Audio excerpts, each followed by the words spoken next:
We are on. There are handouts in the back of the shul, which let people know which Kinos they are. They are for the Sfard Art Scroll Sitter, so just be aware of that. I'll be making announcements for the Ashkenaz Kinos Sidurim that many of you have over here. I don't think any of us are strangers to pain and suffering, certainly in a year like this one. Unfortunately, we are strangers. We are ignorant when it comes to what the Beis HaMikdash actually was and what the words of the Kinos actually mean, what the authors of the Kinos are trying to evoke as we say those Kinos. And so it's the third year now that we have Rabbi Dr. David Katz here explaining those Kinos to us, trying to bring those Kinos alive, allow us to fully, or as best as possible, experience what our ancestors experienced through the Crusades and leading up to the destruction of the Beis HaMikdash. And as our sages teach us, one who properly mourns the loss and the destruction of the Beis HaMikdash merits for its rebuilding. And so, God willing, merits Hashem, through properly focusing on what these Kinos actually mean and what they're telling us and properly experiencing the loss that our ancestors experienced, may we merit the rebuilding the Beis HaMikdash from here v'yameinu. Thank you, Rabbi Katz, for joining us.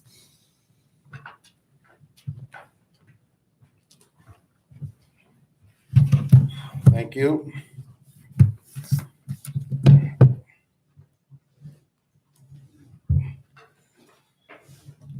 Thank you, Rabbi Motzi.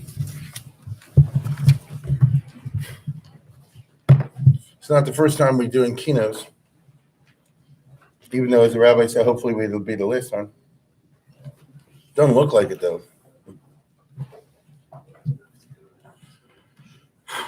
As we all know, Tisha B'Av is all about a bunch of different events, right? It's not only, but what we're going to be doing this morning is mainly, as we all know, about the Churban Beis HaMikdash, the first time and the second time.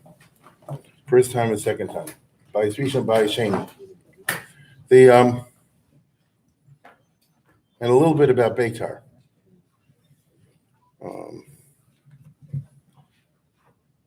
The first temple and second temple didn't exactly fall the same way. If you take the trouble to read, that what happened with the Bayis Rishon was that the Babylonian army besieged the city for a considerable amount of time. They weren't actually able to break in the walls. I guess they were too strong. And so they starved them out. That's a way of doing a siege. And on Shivasa B'Tammuz, some say the ninth, but let's say Shivasa B'Tammuz, which we call the beginning of 3 weeks, the Jews surrendered. What happened was that they ran out of food. They were starving. It's all straight in the Book of Kings and Chronicles and so forth. And the soldiers ran away, the Jewish soldiers. The king ran away. And so the Babylonian army took possession of the city. So the Jews surrendered on Shivasa B'Tammuz. But then they didn't know exactly what to do with the city because the king of Babylonia, Nebuchadnezzar, was not there. He was up north in Syria. This was just one of his many military operations that he was running at the same time. And so, till they sent, a Pony Express rider up north to say that we captured the city, and now what should we do with it? And by the time went up and back and so on and so forth, that's the 3 weeks. So he sent back one of his officers named Nebuzaradan, who had not been at the siege, with orders what to do with the captured city. Again, this is straight in the Bible. And the orders were to burn everything down and torch the place and so forth. And so, starting around, Nebuzaradan showed up maybe 2 days before Tisha B'Av approximately. 7th of B'Av, 8th of B'Av, I forget. And took them a day or so to get their act together. And then they went at it with a will. And they burned down all the stuff and knocked down the walls. And this one, they knocked down the Beis HaMikdash. I don't know if they knocked down 100% of the Beis HaMikdash. The first temple's destruction was somewhat different than the second. It was more in the way of a trashing, which is why when they came back 70, 80 years later, whatever it is, they found little bits and pieces over there. They said they found, for example, the Martyrdom water. But they did a wreck. The thing is, what happened to the Jews during those 3 weeks? They had surrendered because they were out of food and water. We all know what it's like in Israel. I mean, it's bad enough in Baltimore, but it's like in Israel in July without the food and water. Okay? Did the Babylonian army give them food and water like the Americans did, at the end of World War II and stuff like that? I don't know. I doubt it, but you don't know. So it must have been a very tough 3 weeks of people just dying right and left. This is the origin of what we call Beit HaMetzarim. It's the first temple, not the second, right? And during these 3 weeks, I guess if they felt like killing them, but they killed somebody, it's not possible to ascertain. There is a story separate from that I know everybody is aware of, and it's going to be one of the Kinos today, that Nebuzaradan, when he showed up at the end of the 3 weeks, got obsessed with the bubbling blood and just killed a whole bunch of people right then and there. So that was a separate massacre from this. It was already a captured city. And this is the character we call, whether you know it or not, this is the character of what we call the 3 weeks. Okay? And this is why, we give greater stringency to the 9 days, to the Shavuot Shecholbo, to Erev Tisha B'Av, and so forth, because that's when Nebuzaradan showed up, and that's when this started, and then that started, and so on and so forth. But it must have been pretty bad during those 3 weeks. That is the first temple. Now, by contrast, the second temple had a different character. The siege of Jerusalem started around after Pesach, and it lasted until Tisha B'Av, obviously. So it's a fairly short amount of time. But the city of Jerusalem had different parts to it, and the Romans were very good, and the Jews were not. The Jews did not have the best professional army in the world. Plus, they went around killing each other right and left. But the Romans did have the best professional army. And so, very quickly on, they broke into different parts of the city well before the 3 weeks. So if you get this well-known art scroll, if you just look at this map, if you can sort of see it, right, a little bit, get the general idea. Suffice it to say that on Shavasa B'Tammuz, they broke into the Temple Mount. In other words, to be exact, they penetrated the new city, meaning the outer wall, on the 7th of Iyar. That's 2 months before Tisha B'Av. And they breached the second wall on the 15th of Iyar. So early on in the siege, the Romans actually, took over a lot of Jerusalem. And then finally, on Shavasa B'Tammuz, they were able to capture the Antonia fortress, which was next door to the temple, and that means they broke into the Har Bayis. So what you and I call the 3 weeks, if you're talking about the Bayis Sheni, means it's the Alamo. The Jews and the Romans were fighting on the Temple Mount for 3 weeks in that hot weather, which is crazy. This is why you have the famous stories where the rabbi said, "Give this up already." He goes, "What's the plan? You're on the 1 yard line. And the Romans are in the Temple Mount." For those who don't know what I'm talking about, there's a Temple Mount, and on the Temple Mount is the temple, but it's not identical. It's a bunch of buildings located on the Har Bayis. The Har Bayis is bigger than the temple itself. So the Romans were exactly there, and the Jews are fighting down to that last minute, feeling for some reason or another that they could keep the Roman army, which has already taken over Israel, has already taken most of Jerusalem, is already on the Temple Mount, that they can somehow or other beat them back. That's the story, the sad story of Tisha B'Av. Specifically, whoever wants to know what happens then has to read Josephus, because he was there, and he gives the only close account of this. The Gemara and the other rabbinical literature more or less agrees. They don't go into that kind of detail. Pretty much the same thing. Pretty much. And in Josephus, he says, as I just told you, that they were already on the Temple Mount, and when by the 8th of the month of Luz, so that's the 8th of Av, so that'd be yesterday, 2 of the legions completed the embankments. So the Romans are very professional. The way you run a siege or anything is you need what you call your engineers, and especially in the old days, because an army can't run if there's bricks and stuff all over the place. And so they had to build up earthworks right outside on the Har Bayis, on the Temple Mount.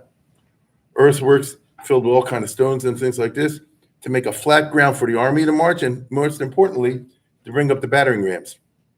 You see? So the Jews obviously tried to do this, but little by little, the Romans built up their embankments, as they call them, and Titus ordered the battering rams to be posted opposite the western portico of the outer court of the sanctuary. So then the Romans, that be again yesterday, the day before Tisha B'Av, they brought up the battering rams to start hitting the walls of the base of Mikdash itself, not the Kotel HaMaravi that we see today, which is the wall around the Temple Mount. On the temple walls itself on the mount. The previous 6 days before their arrival, the most powerful of the siege engines had incessantly battered the wall without results. Like the others, it made no impact on the huge and perfectly bonded stones. So what we call the 9 days, is when, I repeat, during those 3 weeks, the Jews and Romans are fighting it on the Temple Mount. And when you get to what you and I call the 9 days, more or less, that's when the Romans bring up the battering rams and go for it, to knock away into the base of Mikdash itself. But he says it didn't work because we all know those big stones that we see when we visit the Kotel. Another team tried to undermine the foundations of the northern gate. Undermining is a different mahalach, right? You try to go underneath and pull the stones from the bottom. And after great exertion, succeeded in leveling out the outer stones, but the gate, which hung on the inner stones, stood firm. So in other words, the wall was built so well, the stones were so compact, that if you do under them, you can't pull them down. So despairing of all attempts with engines and crowbars, the Romans set up ladders against the porticos. So they said, we have to take it by a general assault with the ladders and everything. The Jews were in no hurry to intervene. So it means they let them climb up the ladders. But when they climbed up, they vigorously attacked them. I repeat, this is the day before Tisha B'Av. Yeah, the 9 days. Some were thrust back and hurled down headlong. Others were encountered and slain. Many, as they stepped off the ladders, were unable to shield themselves with their bucklers, with their shields, and were cut down with swords. So I know there's a lot of Romans, when they climbed up, were killed. Some ladders crowded with men were pushed sideways above and thrown to the ground, like you see in the movies. Not, however, without inflicting considerable losses. So both sides suffered a lot of men. This is before Tisha B'Av, right? Romans, who had brought up the standards, fought fiercely around them, realizing it would disgrace if they were captured. Many of the Romans don't want to lose the eagles. But eventually the Jews captured even the eagles, destroying all who had mounted the ladders. The remainder, demoralized by the fate of the fallen, withdrew. So in other words, it was an unsuccessful attack. Of the Romans, no one died without achieving something. Among the rebels, those that distinguished themselves in previous action fought gallantly once more, and so on and so forth. So in other words, you can't batter it, you can't undermine it, and you can't take it by storm. When Titus realized his attempts to spare the temple resulted in injury and slaughter of his troops, he ordered the gates to be set on fire. Maybe they can burn their way in or something. In the meantime, by now the troops were already setting fire to the gates. So here's the problem. The gates are the weak link. The shar is covered with gold or something like that, but it's inside is wood. So if we shoot enough arrows at them, especially in July, the metal will melt and the wood will start burning. The silver melted all around them, admitting the flames into the solid woodwork, whereupon it fastened with dense mass onto the porticos. So this is when you begin the physical destruction of the temple. No one had planned on that way. When the Jews saw the ring of fire, they saw the gates literally on fire, and it's going to spread. And I repeat, it's July in the Middle East, right? When the Jews saw the fire, they lost all power of body and mind, meaning they were shocked. Because of their consternation and terror, no one attempted to extinguish the flames, which theoretically they could have done.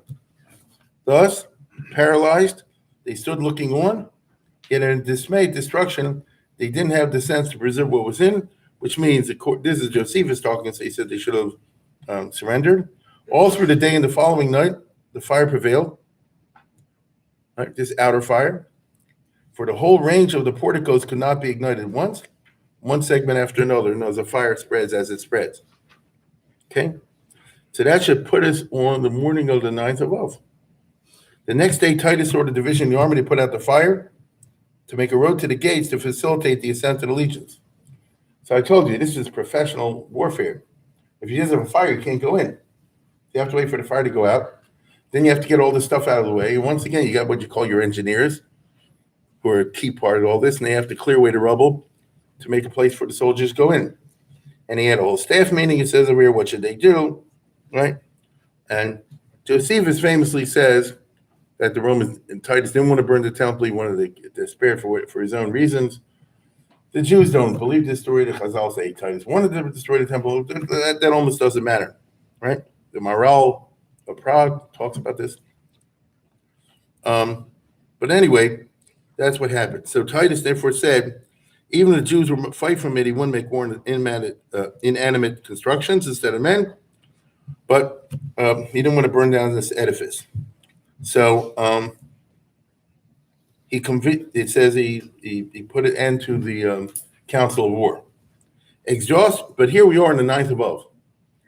Exhaustion and shock had depressed the energies of the Jews throughout the day, meaning yesterday. But the next, recovering their strength and confidence, they sallied out in the second hour to the east gate. So around 7 in the morning, the Jews launched a counterattack on the Romans, even though the part of the place was burning.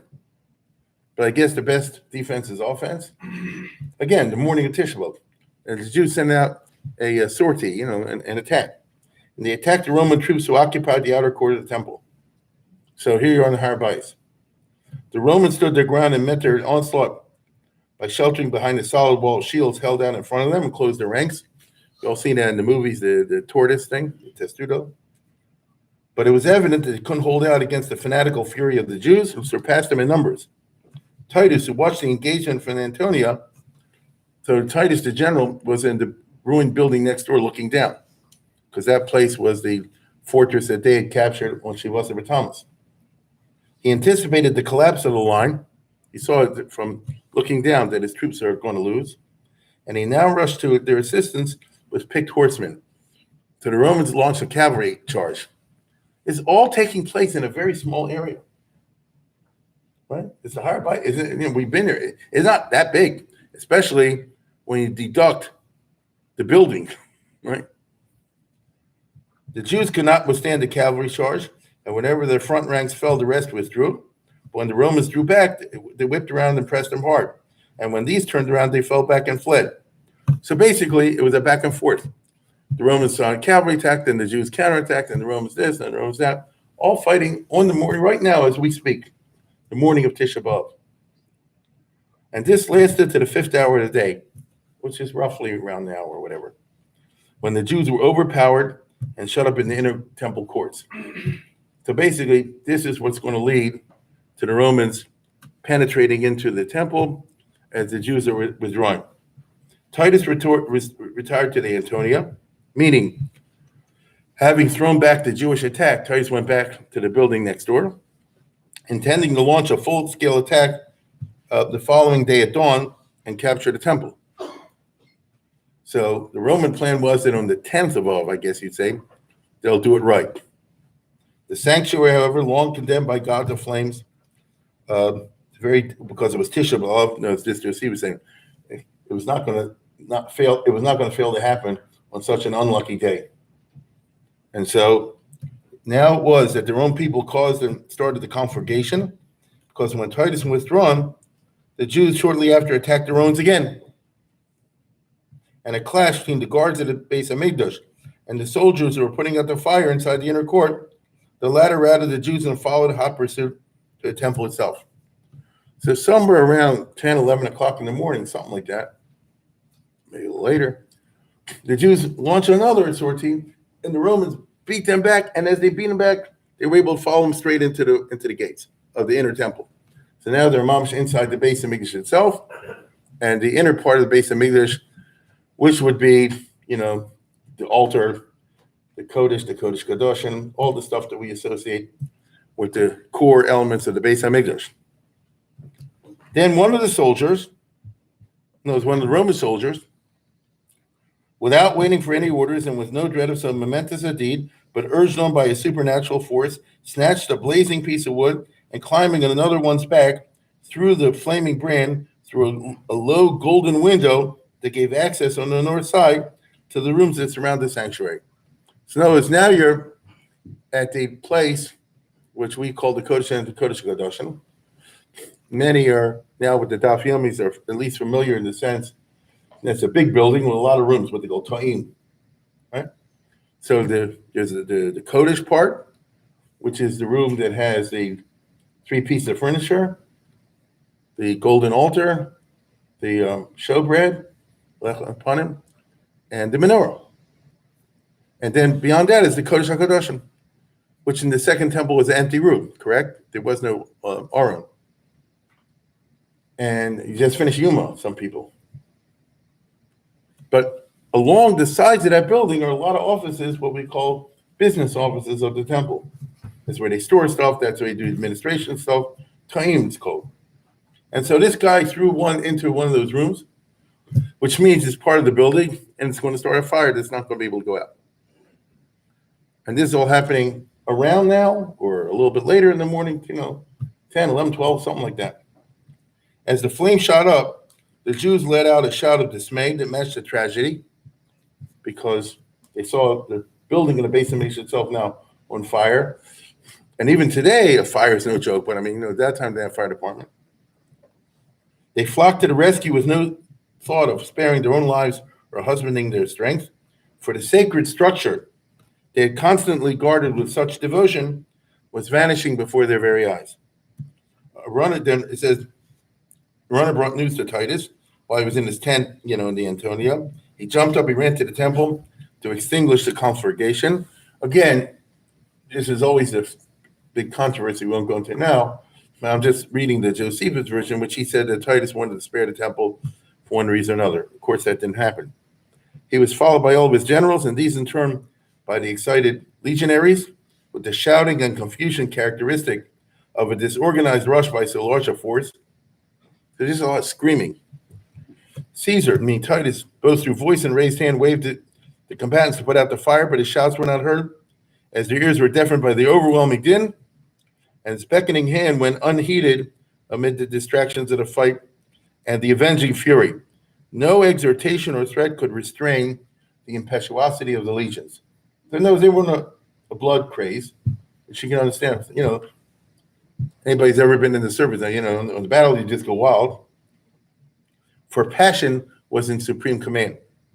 Crowded together around the entrances, many were trampled down by their own companions, meaning Romans and Jews. It was just a bedlam. Others, stumbling on the smoldering and smoke-filled ruins of the portico, died as miserably as the defeated. So many Romans got crushed as armies rushed forth. I'm not going to compare it to Meron, but you know what I'm saying, right? The crushing. As they drew closer, these were Roman soldiers I'm talking about. As they drew closer to the temple, they pretended not to hear Titus's orders, but they said, throw in more torches, firebrands. The Jews were powerless to help. Carnage and flight spread throughout. Most of the slain were peaceful citizens, weak and unarmed, and they were butchered when they were caught. So this is the thing. The Beis HaMikdash was the front. Behind them was the Jewish area. Even on Tisha B'Av, there were people. We will understand this now particularly because of the corona. A lot of people just didn't give a darn. You can say it's a yellow fever, they just walk in. You have people like that. So here the Beis HaMikdash was under attack by the Romans. A lot of people just came that day to bring carbonates and things like that. And they were in the wrong place at the wrong time. Because that's the day the Romans broke in. And next thing you know, they're all over the place. And people got killed right and left. A stream of blood flowed down the temple steps. And the body of those slain at the top slipped to the bottom because there was so much blood. It's like a water. When Titus failed to restrain the fury of the soldiers and the fire could not be checked, he entered the building with his generals and looked at the holy place of the sanctuary and all its furnishing, which exceeded by far the accounts current in foreign hands. So basically, the place is going to be burning up soon. I want to check it out before it goes. And so he went in with his staff to see if the Jewish temple was all it was made out to be. And he says it was. And fully justified the splendid repute in our own.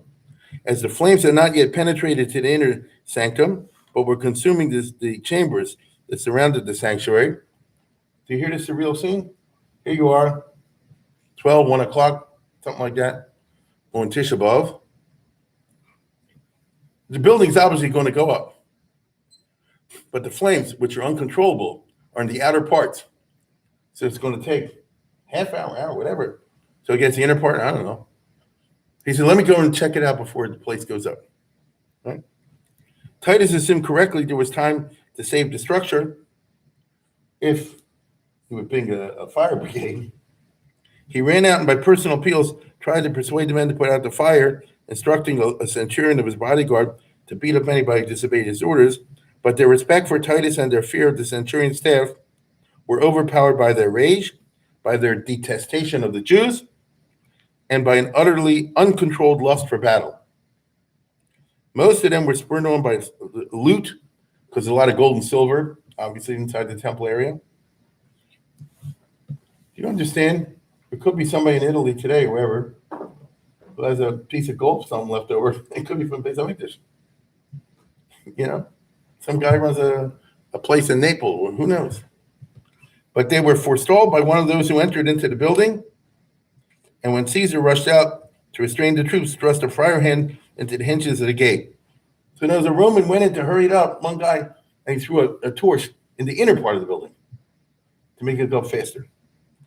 When the flames suddenly shot up from the interior, Titus and his generals withdrew, and no one was left to prevent those from outside from kindling the blaze.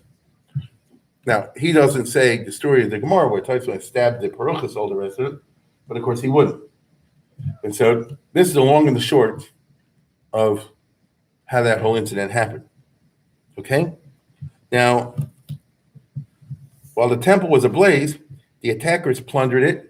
Because now you have to understand, here we are at the afternoon of Tisha B'Av, midday or so, and then afterwards, the Romans are clearly in there. They're killing everybody in sight. They're grabbing anything that's worth anything. Countless people caught by them were slaughtered. There was no pity for age, no regard for rank. Children and old men, laymen and priests alike were butchered. Every class was pursued and crushed in the grip of war, whether they cried out for mercy or offered resistance. Through the roar of the flames streaming far and wide, the groans of the falling victims were heard. Such was the height of the hill and the magnitude of the blazing pile that the entire city seemed to blaze, and the noise, nothing more frightening or deafening could be imagined. So here we have the audio side of Tisha B'Av, in which everybody's screaming, either screaming killing, screaming dying. The Romans are screaming their stuff, the Jews are screaming, and it's thousands of people, and it's Rabbi, it's high elevation, and it's a clear summer day, and so the voice is terrifyingly loud. Because the receiver was there, he was on the outside, so he saw it. Okay? There were the war cries of the Roman legions as they swept onward en masse, the yells of the rebels, of the Jews, encircled by fire and sword. So in other words, they just surround them, and they get closer, and people say, like that. The panic of the people who cut off fled into the arms of the enemy, and their shrieks as they met their fate. The cries on the hill blended with those of the multitudes in the city below. So there's anybody who was still in the Jewish part of Jerusalem, they look up, you can imagine what they said and what they screamed. And now, as many people were exhausted and tongue-tied as a result of hunger, so theoretically they were so starving they shouldn't have had kayach to scream or cry. When they beheld the temple on fire, they found strength once again to lament and wail. So it's just a horrible scene. Perea and the surrounding hills added their echo to the deafening din, which means, as we all know, Yerushalayim is the middle of a bunch of hills in all kinds of directions. I'm sure everybody here at one time or another being Yerushalayim, you can see standing at this place or that place, you can see very far away. Well, guess what? If you can see far away, they can see you. And so many Jews in surrounding areas, 10, 20, 30, 40, 50 miles away, you look out on Tisha B'Av, let's say it was a Sunday morning, you will see a distance, imagine the scene that you see. And if you start to notice what a horrible business, you wake up in the morning and then you look out there and you see the Beis Hamikdash and you hear the screaming and the terrible scene. So the cries were from Jerusalem, but the cries were also from many miles around Jerusalem. The Temple Mount, everywhere enveloped in flames, seemed to be boiling over from its base. Yet the blood was more abundant than the flames, and the number of the killed was greater than those of the killers. The ground could not be seen anywhere between the corpses. The soldiers climbed over heaps of bodies as they chased the fugitives. The rebel horde, meaning the Jews, managed with difficulty to push through the Romans, meaning some of the Jewish soldiers, the zealots, and to break through to the outer courts of the Temple Mount, and from there to the city, meaning they ran down to the parts of Jerusalem that had not yet been captured. While the surviving population took refuge in the outer porticos, some of the priests, the Kohanim, tore out from the temple roof the spikes with their sockets and hurled them at the Romans, because they used to have these sharp things on the top of the temple, as you have in old buildings, so birds won't land there, So they threw in the Romans, but subsequently, as this didn't do anything and the flames leaped towards them, they withdrew to the wall, which was 8 cubits wide, 16 feet wide, and they stayed there. 2 men of no position in their lives went over to the Romans, but most of them threw themselves in the fire, and so on and so forth. The Romans, deeming it useless to spare the surrounding buildings, now that the Beis Hamikdash itself was in flames, because there's the outer courtyard in this room and that room, so they torched the whole business, set fire to all of them. What remained the porticos and the gates, except for 2, the eastern gate and the southern gate, both of which were later demolished. They also burned the treasury chambers, which had a lot of money in it, vast quantities of clothing, and other precious belongings. For here was the general depository, the bank of the Jewish wealth, where the rich had brought the contents for safekeeping. They now reached the last surrounding portico of the outer court, in which the poor, the women and children, population about 6,000 had fled. Before Titus could make any decision, the soldiers simply set fire to the porticos and burned them all. Right? So there's actually even a little bit more, but I'll stop that for the moment. So this is what happened on Tisha B'Av. Okay, we are going to start the Kinos soon, and as I always say, there are 2 basic categories, A and B.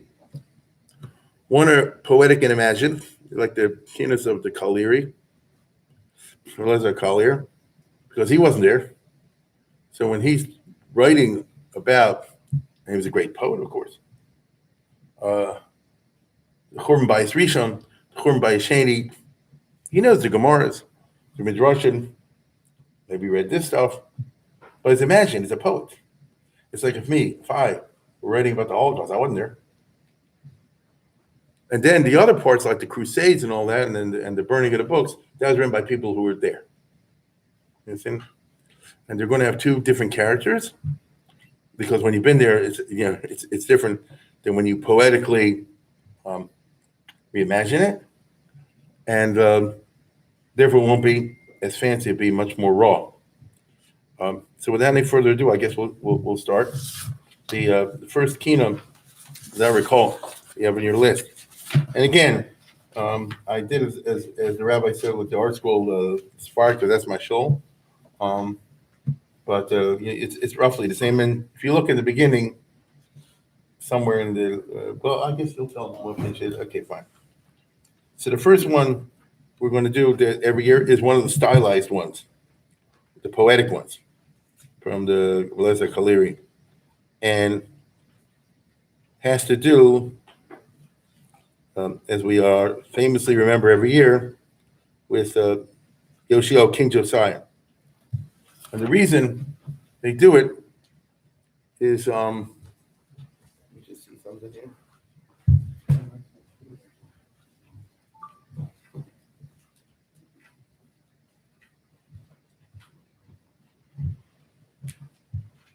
The reason they do it is, at least as I understand it, is because it's Kinos, and what are the original Kinos? Now, we have all these poems and stuff like that, but in the biblical times, what are the original Kinos? So according to the Gemara, according to rabbinic literature, the book of Exile itself doesn't necessarily originate with the prophet Jeremiah during the siege. The Pashup Shah, what we read last night, was that the city was besieged by the Babylonian army, first time. If you know a little bit about Yirmiyahu, he kept saying, don't do this, the city's going to fall, and all the rest of it. He got himself very unpopular among the rich and the powerful. They wanted to kill him. And so the king was like a weak person. Tikio said, I'm arresting you and putting you in jail for your own protection, which was true. So this is sad. He was in jail to protect him. He's a Navi, to protect him from the Jews who want to kill him. Because they didn't like what he was saying, even though it was evident that everything he was saying was true, because they were besieged by the Babylonian army. There was no escape route. Things were getting worse and worse. And so the Pashup Shad is that the book of Eichel that we read last night is written by the prophet Jeremiah during the siege. And he's describing, the starvation and all that kind of stuff, which means he was looking out through a prison window. You can only imagine, like in a high prison window, and you can see what's going on in the city. And he talks about Tovim Hoya Mechal Echer Mechal Mechal and so forth. On the other hand, as we know, Eichel is like 5 poems based on Aleph base. So is all that from Yirmiyahu during the siege or not? So there are 2 traditions about where at least some of them come from. There's a story in the book of Jeremiah, and then there's the one about King Josiah, about Yoshiyahu. In second here. Here it is. In chapter 36 in Yirmiyahu, there's an incident that takes place a number of years before the siege, when there's the king Yehoiakim, who was very, very wicked. And it says, and I'm reading, in the 4th year of Yehoiakim, the son of Josiah, the word of God came to Yirmiyahu, and God says to Yirmiyahu, take a Megillah, take a scroll, and record in it everything which I spoke to you about Israel, Judah, and the nations, from the day which I first spoke to you till this day. So it's record all the doom predictions. Maybe this will move the people to Teshuvah. Perhaps the house of Judah will consider all disaster that I, God, am planning to bring on them and repent of the evil ways, and I'll be able to forgive their sins and transgressions. So give them another chance before the disaster happens. And have it down black and white on paper. Yirmiyahu called Baruch ben Neriah, that was his secretary, and Yirmiyahu dictated, and Baruch wrote down the scroll everything which God told him. Now Yirmiyahu was on the no-flight list. He was not allowed into the temple because he was always a naysayer. And so he was on the list of people not allowed in Beis Hamikdash, which shows you what things were like at that time. But his secretary was. So he said, you go in and deliver this message. In other words, read this speech. And so Yirmiyahu commanded Baruch, I am barred from entering God's temple. Therefore, you go and read God's word from the scroll, which you wrote at my dictation to the people in God's temple on a fast day. So they proclaimed a fast day for the war against Babylonia. Read it to all the Jews who come from their towns. Perhaps their prayer will be accepted by God, and they'll repent of their evil ways, for God has threatened this whole place with great wrath and fury. Baruch ben Neriah did exactly what Yirmiyahu told him, and he read the words from the scroll. In the 9th month of the 5th year of Yehoiakim, so this took place around Hanukkah time, that time of the year, all the people of Yerushalayim proclaimed a fast.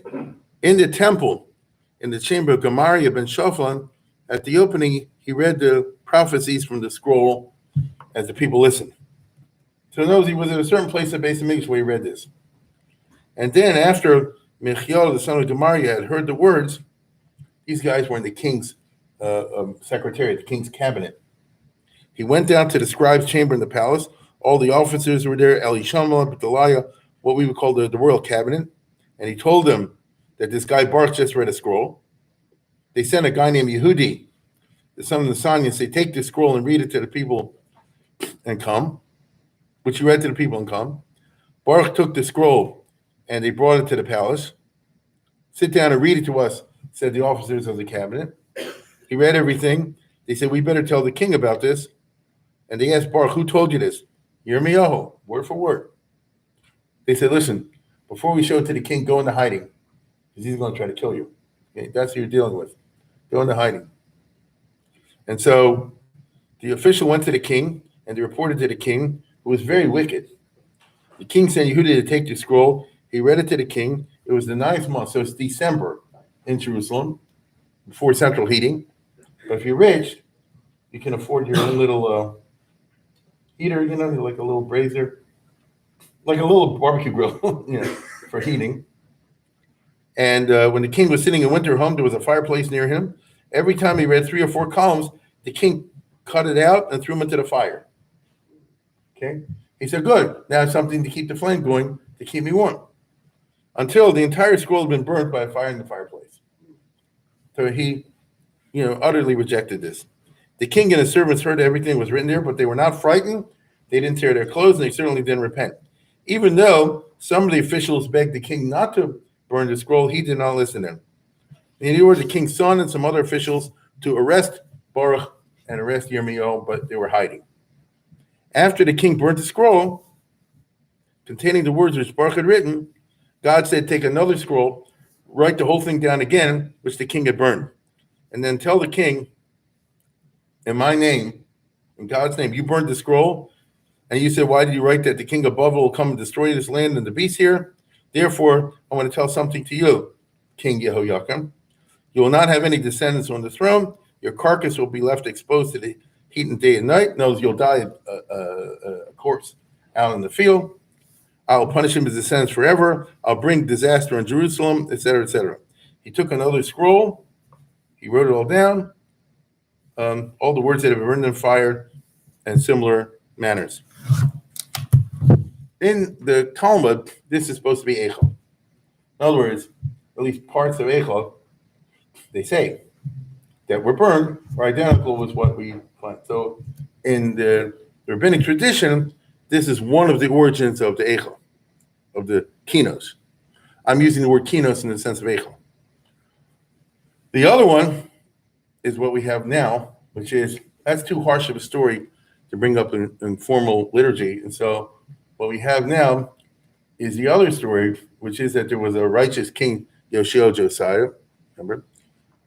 He was a Baal Tshuva. His father and grandfather were very wicked.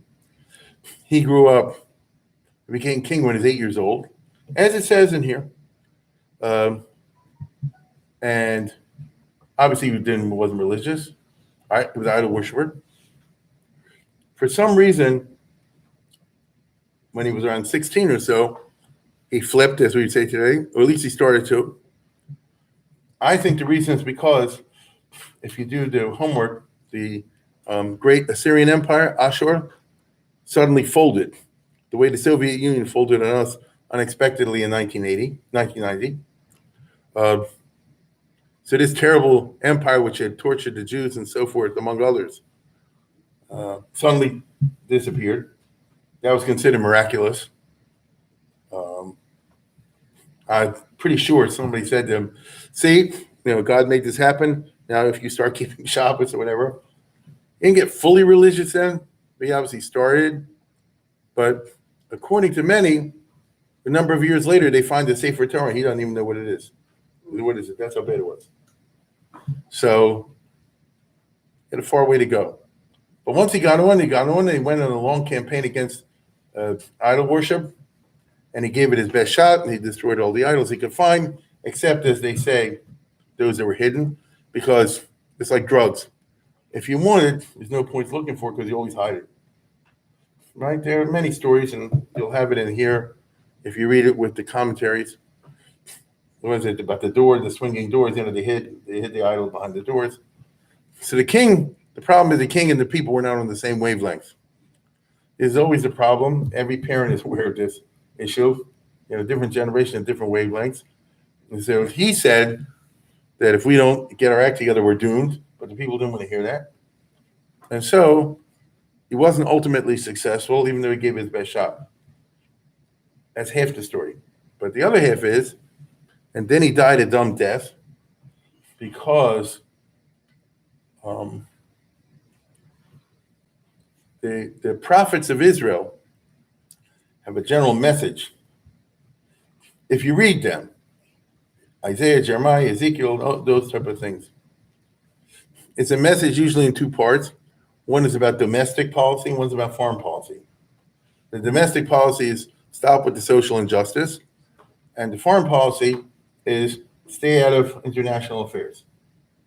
Okay? Obviously, the prophets tell us, and we know now from perspective of a couple thousand years, the Jewish people are not destined to make their mark in history as a quantitatively large people, right? There are nations with tens of millions and hundreds of millions out there. Jews, for one reason or another, it's never been like that, and every time it got big to a certain point, it got destroyed. So obviously, there's some kind of a pattern over there. We have made a big impact on history, but it's a qualitative, correct? Qualitative. To use modern terminology, they win all the Nobel Prize, like that. But not in terms of big, powerful. So if that's the way the good Lord set it up, don't get involved in international wars and coalitions and junk like that. First of all, you usually pick the wrong side. You're not too smart. Second of all, it's not the destiny. And that's why when the Assyrian Empire ruled the Middle East, Isaiah and the others said like this, don't mess with them. Just pay them what they want. As long as they leave you alone. If you have Israel, you have a Beis Hamikdash, you have your Judaism, what do you care who's the power in the Middle East? If Rome is there, you have to pay them off. If Ashur is there, you have to pay them off. If Babel is there, you have to pay them off. It's like saying today, the state of Israel is glad this to hang on. You can't go and play international politics, get involved in Cold War. But they didn't listen, and they made a lot of bad mistakes. One of them is the King Josiah, which is particularly tragic because he was a good guy. But when the Assyrian Empire collapsed, the question was who will take his place, because there's always superpowers in one form or another. The international political system is such that they're strong and weak. That's how it goes, like in nature. And we would say today, Israel has no business going to war against Russia or even France. You see? So Yoshiyahu was the king at the time when the Assyrian Empire collapsed. The question is who will take their place. The two leading powers were Babylonia, which had knocked out Assyria, and Egypt. It's always somebody in Egypt. And they even set up an agreed upon place where to have the battle, which is in northern Syria, in Carchemish, which is like where the ISIS is today.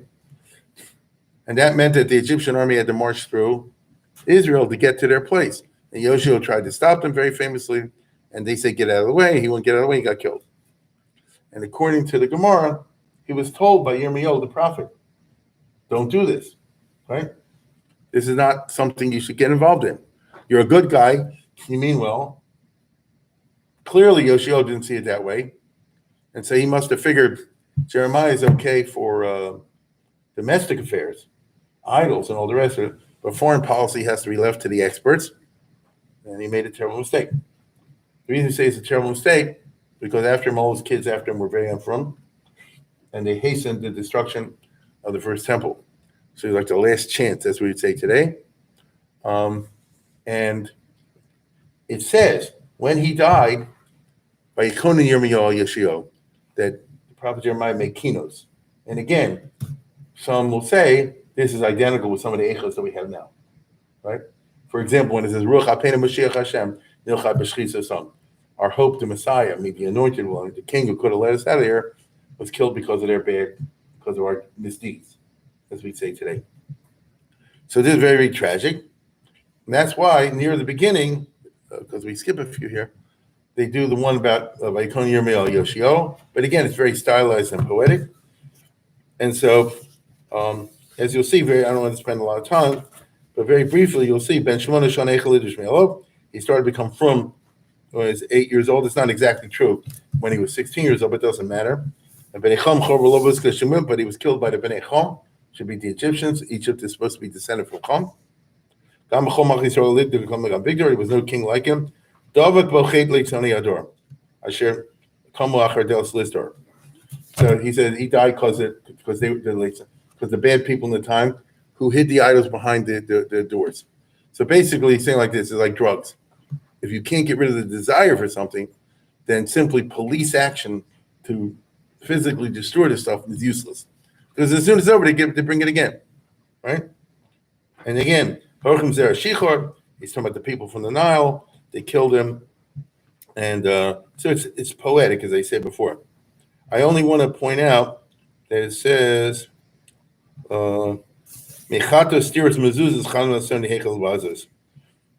that he died because of the sins of those that hid their idols behind the doorpost. Okay, and it says that he confessed. I don't know. Again, that's poetic. It says he was hit with 100 arrows. If you're hit with 100 arrows, you don't give any speeches. But it's an evocation over here, and they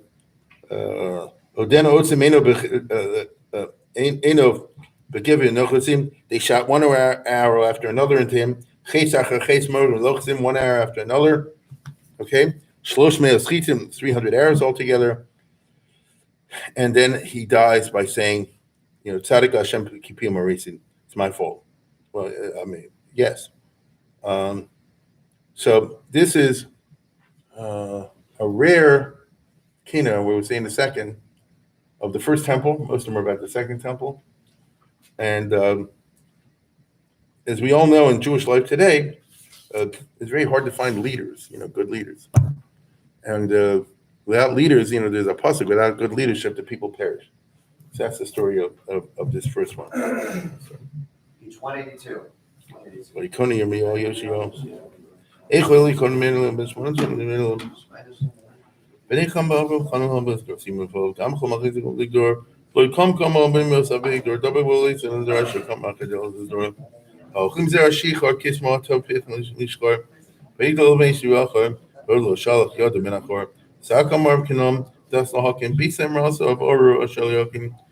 Choshach Torah can use cooking the beds and mostly don't cooking. Tovim Roim and Nikra Bishol Malach, Mali Balach, Hayom Salach, Yedei Amar, it's Tommy Malach, the Yonish Kavitsi is Paypilach. Kilahamoni Lechis are on the Ryan, Lamando, Sever Herbert Kosha Befrain, Lo, Shamalachos, Lo Shabacharam, Kigzir, and Nixel, Sakta, Mitzrayim, Mitzrayim. Mechato Sadiras Amazuz, Chazon, Ansoni, Echelan, Sabazos, Namo, Namu Kumula Houses, or Haze upon it with self Dalzos. Sur Heidu Aldo Shia, Vaimanu, Sur, Bamat Yusuf Nishia, Pnei Krav, Kikrav, Los Overtia, Vayera Hamor Melam, Achioshia. I don't say me no big every no Kuzim, Hates Achar, Hates Marbella Kuzim. So do with the Shamo Kamatro Lachits and Biz Bushlosh Meskits. Column here Mecharab, as a Motapio, Biad Mitsu Nefesh Masa Fio, Ruach, Savos of Hips and Pio, Sadi Quadanaki Morisi Pio. Sisi Nov. Kinezam, the Sham, Shona Babon Bisam, Tom Keswatovam Zubasham, Bacono Kolich Yuam, Tom, the Mikri Echod, Kos Migilistos, the Moishna Sashmita could go Hakelesos. I told her best we must time Haros, Shasos, Kisop to Echabit as Mishtain Mosios. Losiskin Lubot to make holy, Ace Kishochaf, the Mecholi, the Mosigilad Yahili, or Shaiti with Sati Minuta Sholi.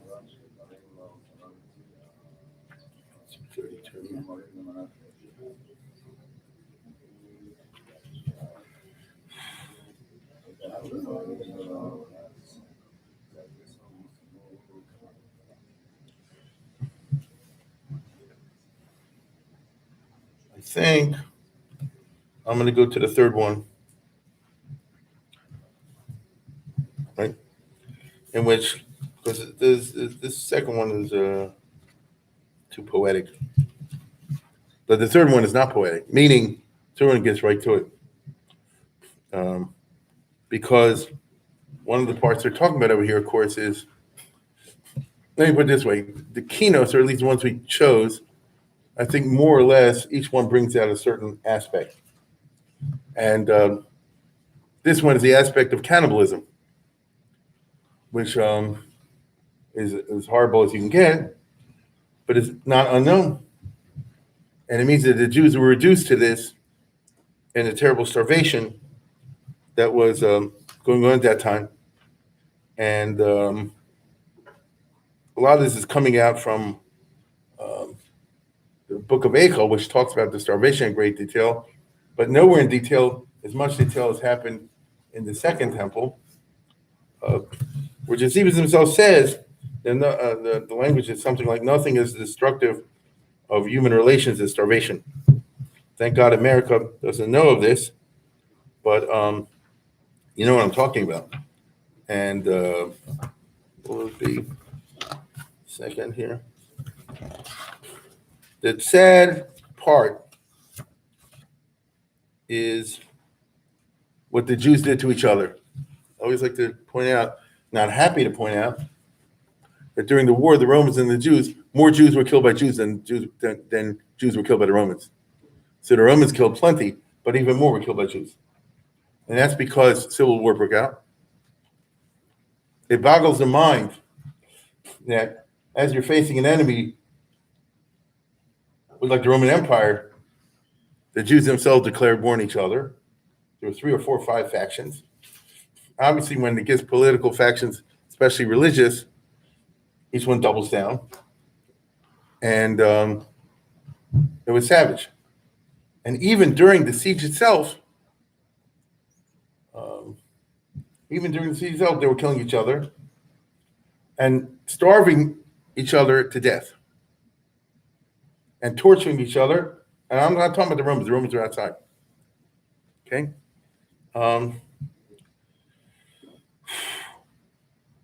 The Gemara agrees with this. This is the problem with zealotry, that unless you're Pinchas ben Elazar ben Aaron Cohen, you will perhaps recall the famous story where he had to pretend to be dead to get out of the city, and they wanted to stab his body, the big rabbi, Yochanan ben Zakkai. He was the biggest rabbi, and it was a close call. They wanted to stab the body and make sure he's dead. So the student said he's dead, and it looked like a disgrace. What kind of mentality is this? You're zealous for what? Okay? The biggest of the sages, you're ready to kill him.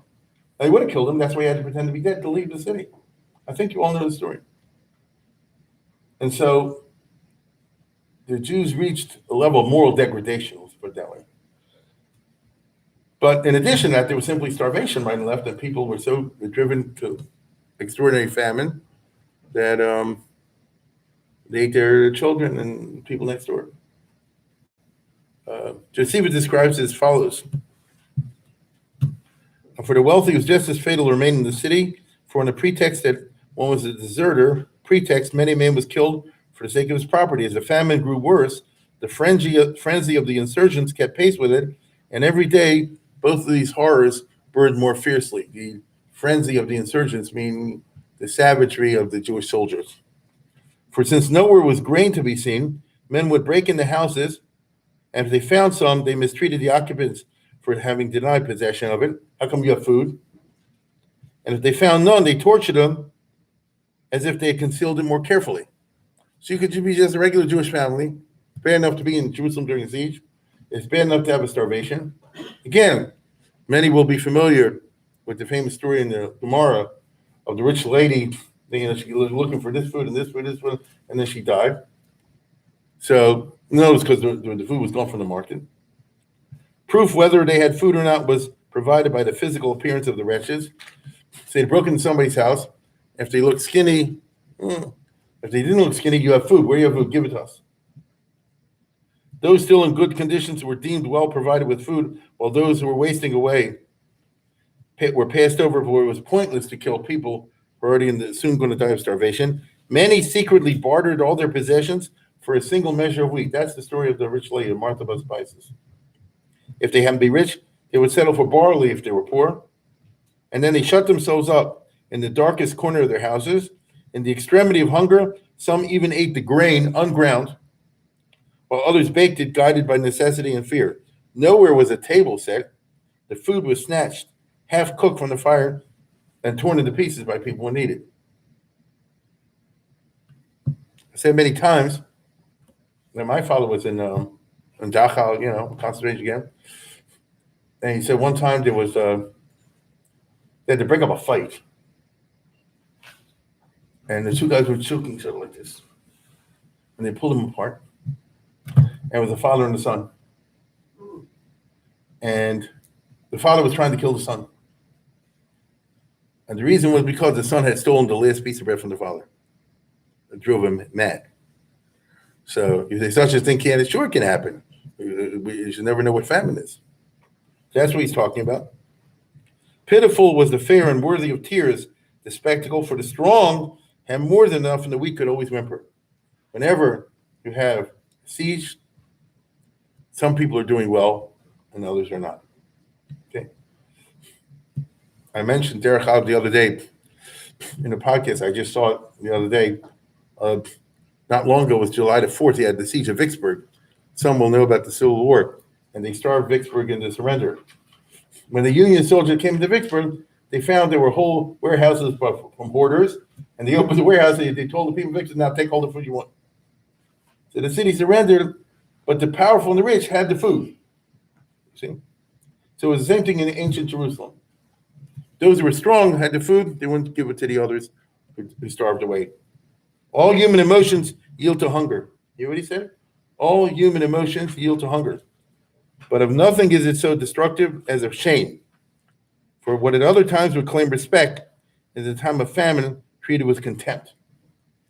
Thus, it was the wives that snatched food from the husbands, children from the fathers, which I just told you, and most pitiful of all, mothers out of the mouths of their infants. While the dearest ones lay dying in their arms, they didn't hesitate to deprive them of the life-giving morsels simply because you're driven crazy by hunger.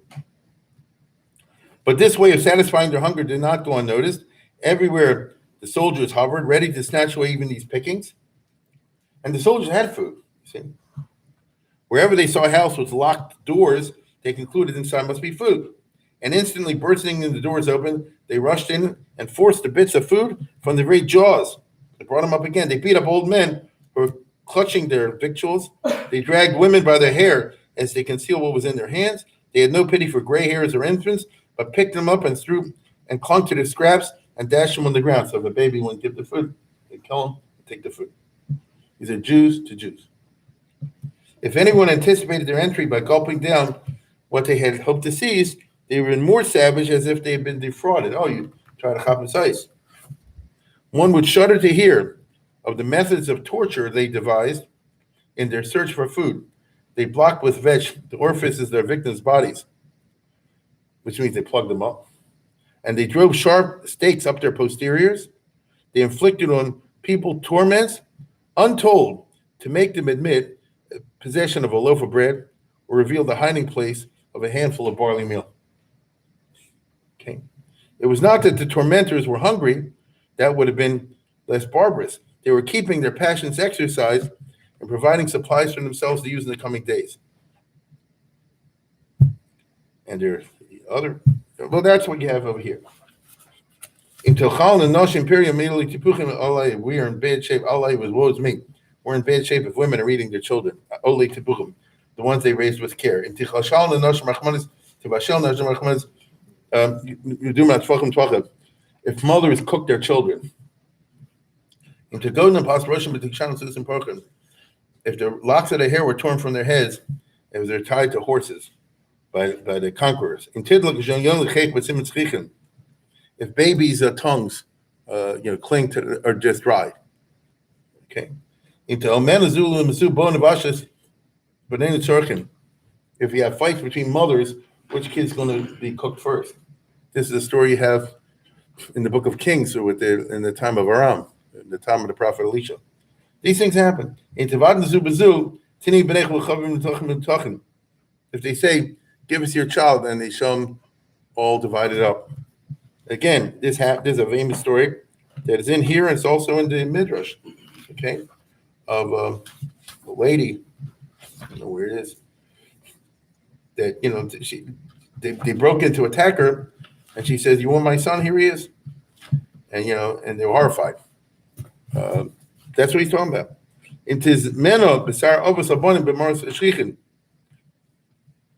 If children eat the bodies of parents because they're hiding in the caves. This is a famous reference, Bar Kokhba rebellion. Not the destruction of the temple, but the famous revolt from 60, 70 years later, when the Romans, when they finally won, the Jews were all driven into hiding. I think many of us have possibly been in the Bar Kokhba caves or visited them or something like that in Israel. I think you know what I'm talking about.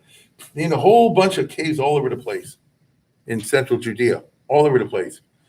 And the Romans had patrols looking for everybody. There was a group of people, the story goes in the Medrash, in Eicha actually. And the long and the short of it is, they would sneak out at night, because during the daytime the Romans are looking, and see whatever food they could get. And they were so starving, they brought in a body and they ate it. And then the guy found out it was his father's body. That was the tragedy. Right? So that's what he's saying. In Tismana Besar Obas Labanim, but Ma'aretz V'sicham. If things have hit Alalali, woe is me, knows we hit a bad low, if this is what's happening. In Titos Meruchazon Berchabas Kim Tepuchim. If, like the prophet Jeremiah says, you walk around and see everybody bloated. Like you see now pictures in Africa from some of these countries that are starving, is a bloated, right? In Tiakerna Beshikol Rechem Besim Shadaim. If you see the breasts dry, like the mothers can't, so these are horrifying scenes. The baby said wouldn't drink, and there's nothing there. If you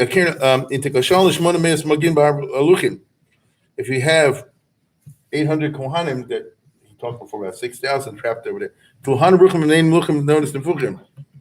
people get filled up with the air. That's the story that I know everybody's familiar with. That they went to Yishmael and they gave them they were starving, dying of thirst. They gave them bags that's supposed to be full of water or something, and it was full of air and killed them that way.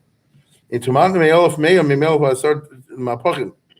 you go down from 10 to 1, from 1,000 to 100, knows if you reduce by 90%. If they kill 80,000 Kohanim, if you find people that are burned there, the way you burn thorns, that's what he described before. There was 6,000. The Romans just tossed a bunch of things and burned them up there. Didn't even want to fight them. If you can do Egla Rufa, you break the back. If you kill 80,000, this is the story of Nebuchadnezzar. They went obsessed with the bubbling blood and killed tens of thousands. In Tipachna, somebody put this all together. In Tipachna, Fashim would become Reich Turus Tikkun. People's stomachs burst because the Romans, let me put it this way: if you smell the food, you can't stand it. Again, if you're in a certain state of starvation, it can cause the smell itself can cause it to do. Which is why we have all those halachas and Yuma. You guys all just learned it. If she smells the food, she can get what's called bulmus or something like that. You can get it's a sakana, right? So here the Romans did it on purpose. They smelled the food outside and they're starving, and caused the innards to burst. In Titzabarno, if you have what we would say today, 50 pounds of brains, 100 pounds of brains, because it says after the massacres at Beitar, I said, I was there, I forget who survived, Shimon Gamliel, or they were there, just buckets of brains, because the Romans took one kid, smashed their head against the wall, took another kid, smashed their head against the wall, a third kid smashed their head against the wall, and so the brains gush out. See? That's how they had fun.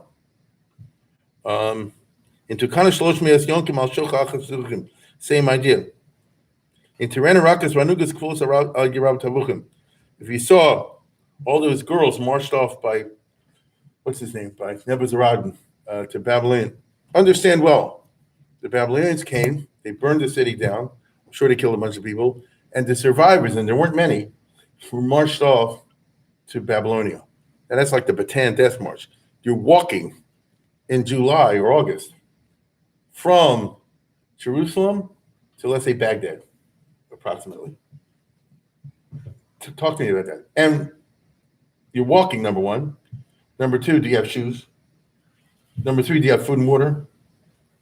And you understand what it's talking about, okay? And number four, and let's say you're a girl. So basically, it doesn't get worse. In Tishkab Mishvatan Benos Nadiv Mishubachim, again, the rape. In Teslav Nabsul Sabachim Betzim Schichem, if the young boys and girls die from thirst. So all these are Allah Laili that we're about to recite, and all these happened. He just collected them all into one horrific Kinos.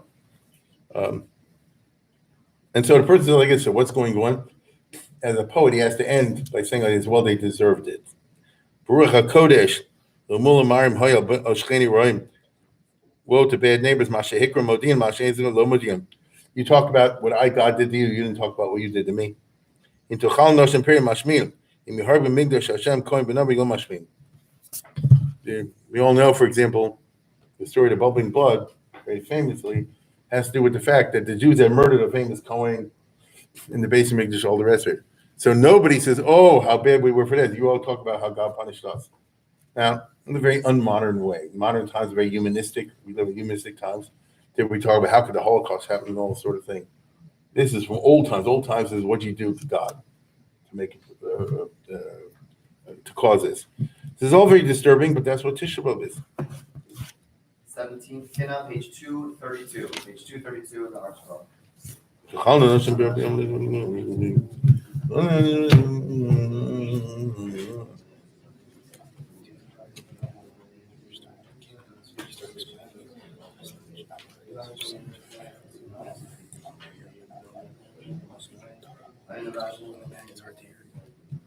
Okay.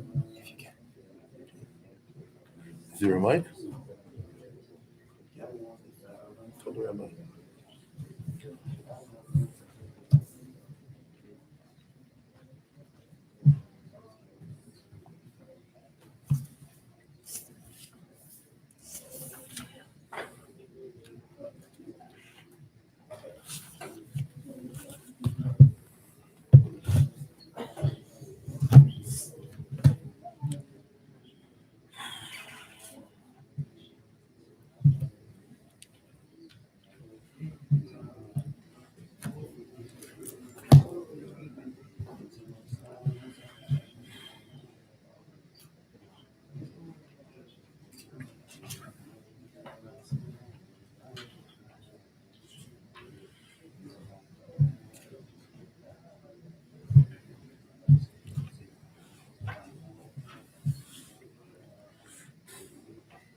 Next one we're going to do is number 4.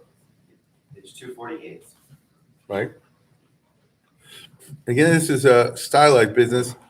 As we said, each one of these Kinos, I tried anyway, brings out that we chose is a different side, and one of them is the killing of the Gedolim. Let's put it this way: when the city of Jerusalem fell, we saw it was a horrible scene, and a lot of men, women, and children in the wrong place at the wrong time, and died terrible ways, and in the aftermath. In addition to that, they killed all the famous and great holy people. So Jewish people lost their religious elite, as we would say today. Right? Doesn't take away from the others, but it magnifies the problem because without leadership, we're all in bad shape. Everybody knows that. It's an not sufficiently understood phenomenon in our times. The vital necessity of good leadership. And in fact, the prophet Isaiah says that the worst punishment they can impose, Asher kol shamei tatzilenu ozno, make your ears ring off, is I think that the elites will fail. We have this problem today because, put in simple terms, why did suicide happen? Oh, nobody knows. Why did Maroon happen? Oh, no, nobody knows. Nobody can speak authoritatively. This is what I mean by leadership, religious leadership. To give a clear and convincing sort of thing. So the Romans, of course, famously, how we call Asar Harugim Malchus. That's what you can way stylized. To be perfectly honest, I think everybody knows by now over these many years that they didn't kill 10 people at one time or anything like that. And in general, the Roman Empire was very smart, and they usually didn't go after religions because that's an unnecessary war. Get it? The Romans were pretty clever about that. And usually, wherever they went, they maintained the religious structures. The British imitated them in that. But on certain occasions, this broke down. Rabbi Shimon Gamliel is famously associated with the rebellion in Jerusalem that led to the Churban Beis Hamikdash. Josephus talks about it and all that. We don't know exactly how it happened, but by the time it's over, he was killed. It seems Rabbi Shmuel the Kohen Gadol was also killed. It sounds like for political reasons or who knows what. Look at the chaotic description that I read you before. And then later on, let's say in the time of Hadrian, which was in the 120s, 130s, that sort of thing, in the context of the Bar Kokhba rebellion, so they also went for a while to kill out a bunch of the Jewish spiritual leaders. That's when Rabbi Akiva and others. I'll say it again, without right leadership guiding, then we all have a very unsatisfactory religious experience because you can't interpret events properly. You don't know what to do. And then every Tom, Dick, and Harry steps forward to offer an opinion, and then the public view gets obfuscated with all kind of baloney. So in the Jewish tradition, they ended to poetically compress them all into one group. And that's why they talk about the Arziyat Torah and all the rest of these great cedars of the Torah, right? Bali Trason and all that sort of thing. But what he did was to take the different stories that were told of different people at different times and put them together as one incident. And so, for example, this we say this on Tisha B'Av. I know you know this, and we say this on Yom Kippur. They're not exactly identical. They're roughly similar. In one place, they go and consult in Shamayim. What should they do? That you don't have over here. All they know is that they started with Shimon Gamliel, and they skinned him alive. That's the point in both cases. So now, as the Romans, when they want to play tough and just simply kill somebody, they would crucify them, they would skin them alive, they would burn them, they would give them torture instruments. Rabbi Akiva is tortured, for example, with iron combs. That's how they played. And so the famous story is that, they decided to go with Shimon Gamliel to kill him, and not the Rosh Hashanah in the Torah, and the two colleagues were killed together. Shimon Gamliel and Shmuel. Most people, this doesn't mean anything. I know most people say this rabbi, that rabbi. They don't have no idea when they existed and what they were and all the rest of it. But for a point of fact, these are two big leaders at that time who were killed. Now, Yochanan ben Zakkai was not killed. He got away. He figured out how to, get with the Romans. These did. And the story is that when one was killed, he took the head and some people, he kissed it and he said, "Oh,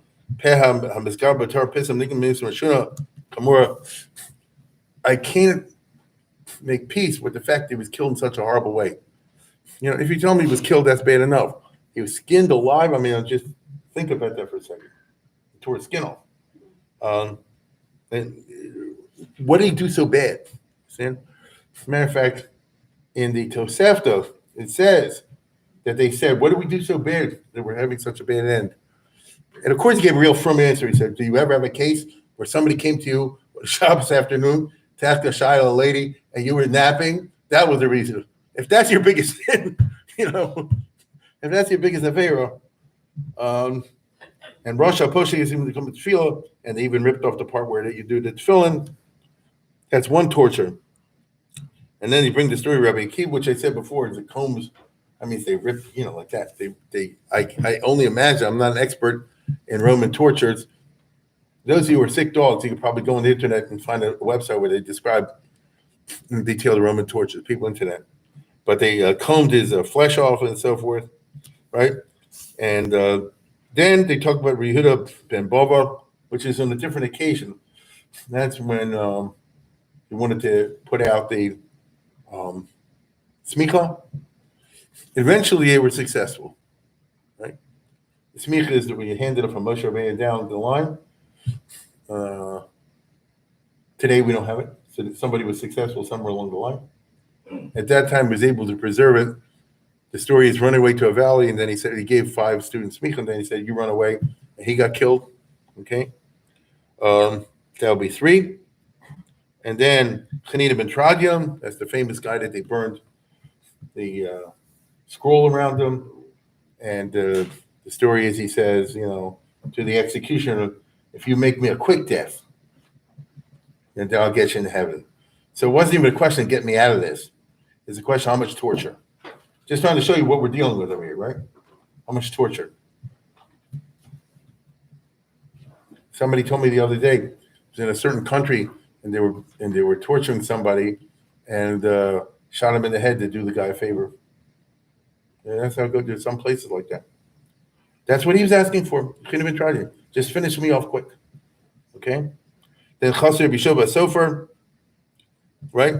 That the famous Shova Sofer, Zarku V'Shichel Klovin. They threw the corpse to be eaten by dogs. And so everybody should see that the dog's eaten alive. And in Judaism, we make a big deal out of burial. That's called Kavod HaMeis. It's a big deal with us, right? Chevra Kadisha. They threw them out in the field to be eaten by dogs. These are the biggest of the rabbis. Now, Chutz Matorgaman, the famous speaker, and they cut out his tongue, and I think the tongue was eaten by dogs. He was a famous speaker yesterday. They said, "Oh, you're a good speaker? Cut out the tongue," before they killed him. According to some place in the Gemara, this is what caused that rabbi to snap, the Acher. Right? Acher, the famous Talmud Chacham, who flipped and really went 180 degrees and joined the Romans. And he went around telling on his colleagues and getting them killed. No, he did unbelievable, horrible things. And then in his old age,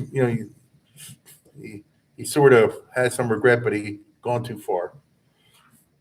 And what would cause him to do this? There are different versions, different places. What caused him, obviously, to snap. Because you don't go like this and then flip 180 degrees. And one of them is he saw the tongue of Chutz Matorgaman eaten by dogs, and he said, well, then there's no God. There's no right or wrong. Because that's too much. It's like we saw in our own lifetimes, or a little earlier perhaps, a lot of people just snap from the Holocaust. You can't blame them. Right? I don't think anybody blames them. It's sad. And actually give Hitler a victory, so to speak. It's sad, but you can understand it. Okay? When they saw what they saw. So that's what he's describing over here. And then Zerelez Shemua, and then what do you call it? They chopped his head up real fast because it says Yosef and Shemosga, he didn't get a chance to finish the pasuk he was saying. Okay? So these are all now, I don't even think that's 10 people mentioned. It's not the point. They give an example of dramatic death, torture death of the greatest tzaddikim, who they themselves didn't do all these things that we were talking about before. Right? I don't think any of the people I just mentioned starved anybody, killed anybody, hurt anybody, or anything like that.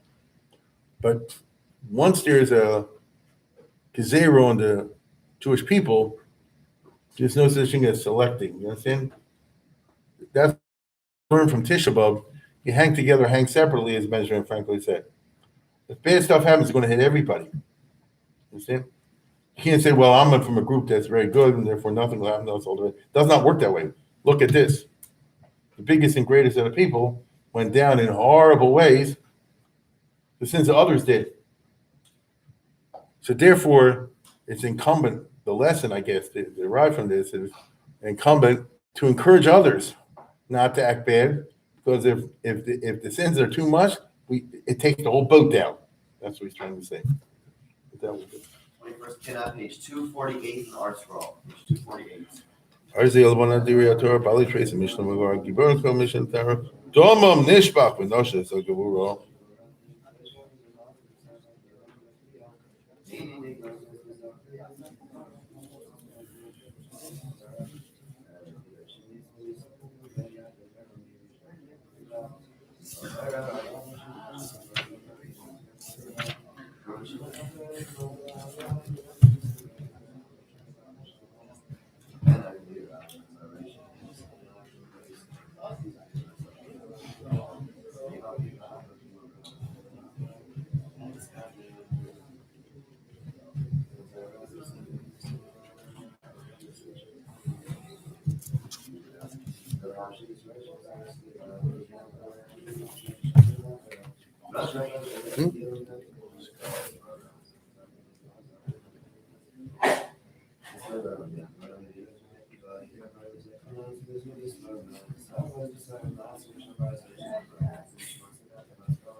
The next several, we're now going to go to number 5, right?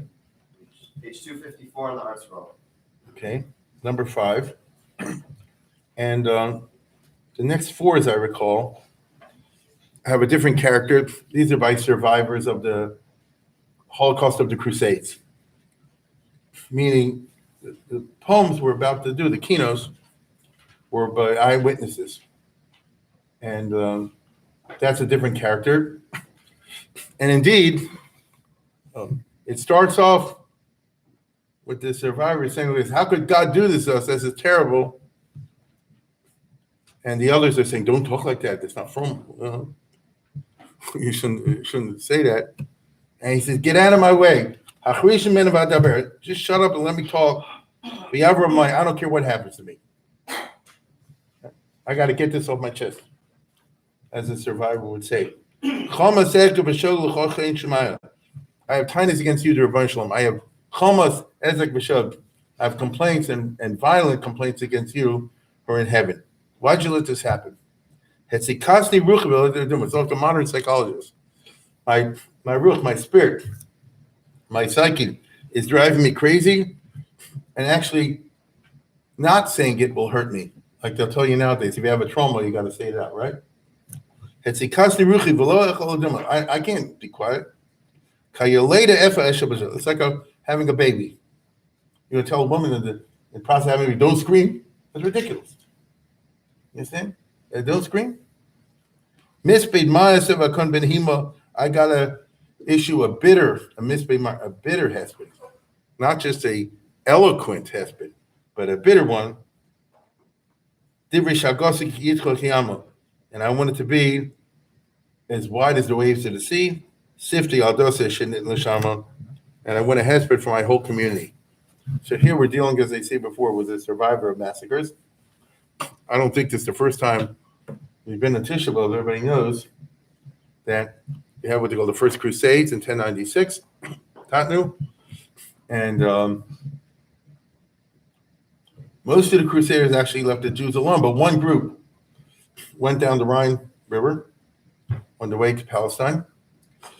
And that's where many of the famous Jewish communities were located, on the Rhine River, because in the Middle Ages, that's how you did your business. There were no roads, so most of the commerce was done on rivers. And by this time, some of the most important Jewish communities in the world, and certainly the important communities of Ashkenaz were there. So they weren't numerically large. You had like 1,000 people here or there, but they had schools, yeshivas, famous Gedolim, what we call Tosfos, Rashi, Tosfos. Many of his books come from those communities. Rashi himself lived in France. He wasn't there when it happened, but he went to yeshiva there. So he was lucky that he was in yeshiva a couple decades before the pogroms hit. Rashi was in Mainz and Worms. These were all cities on the Rhine. And they killed everybody or whoever didn't convert. And the local police didn't help or couldn't help. They were overwhelmed because police are only meant for small, situations, not for mob situations. And the result is that they went crazy here and there and they killed everybody. Well, no, they didn't kill everybody. It turns out a lot of people commit suicide. That's the famous episode. There's always a question whether suicide is totally prohibited in Judaism or not. That's a question that can never be settled. And therefore, there's different opinions about it. But it's very famous or infamous that in 1096, all these real frum communities, men, women, and children, horrifically committed mass suicide. And those who didn't, some survived and some were killed by the Crusaders. The whole point of mass suicide was I want to let you kill me, I'll kill myself. Mm-hmm.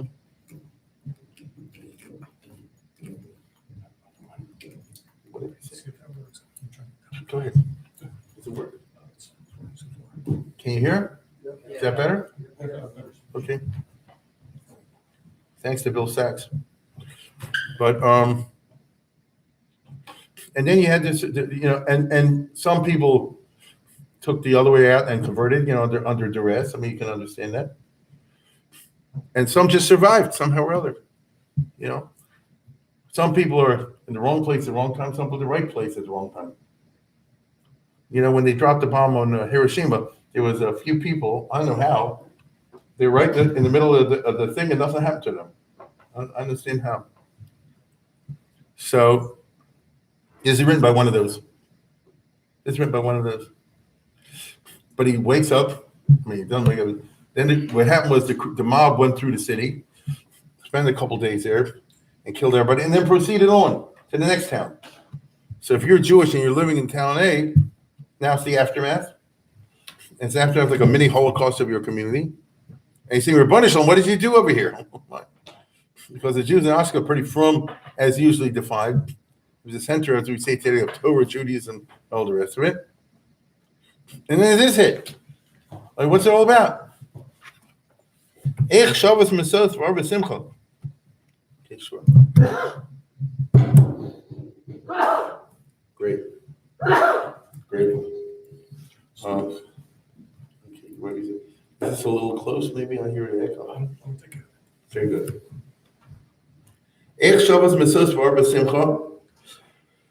Look how all happened. Let me put it this way. A week before the Crusaders came, or whatever, everything was great. It's a chasana, it's a bar mitzvah. Everything was great. It's a siyum. And then this hit. And now every face is black and every head is bald. The blackened faces are the corpses, of course. So the guy's looking around. You see a whole bunch of dead bodies around lying in the streets. and every beard was cut because of him. They mutilated the bodies. And everybody's crying. Ever since this nation came after us, they started killing everybody. Or maybe God did if they committed suicide. The young, the old. And that's why I look in the street and I see just a bunch of dead bodies. It's the aftermath of a riot, shall we say. It's the aftermath of a pogrom, although here many was suicide. But nevertheless, they're all dead all over the place. The children were like sheep of slaughter. Is that not something to cry for? Now he says to the kids, gather to me, you poor sheep. A few kids survived. I'm sure I told this story before, but it reminds me, I guess 3 years ago, 2017, I think it was. I went with my son with a couple of guys from Teaneck on this crazy trip in 3 days from Kovna to Budapest, which is an incredible distance. And one of the places we stopped in the flying tour was in Punovich.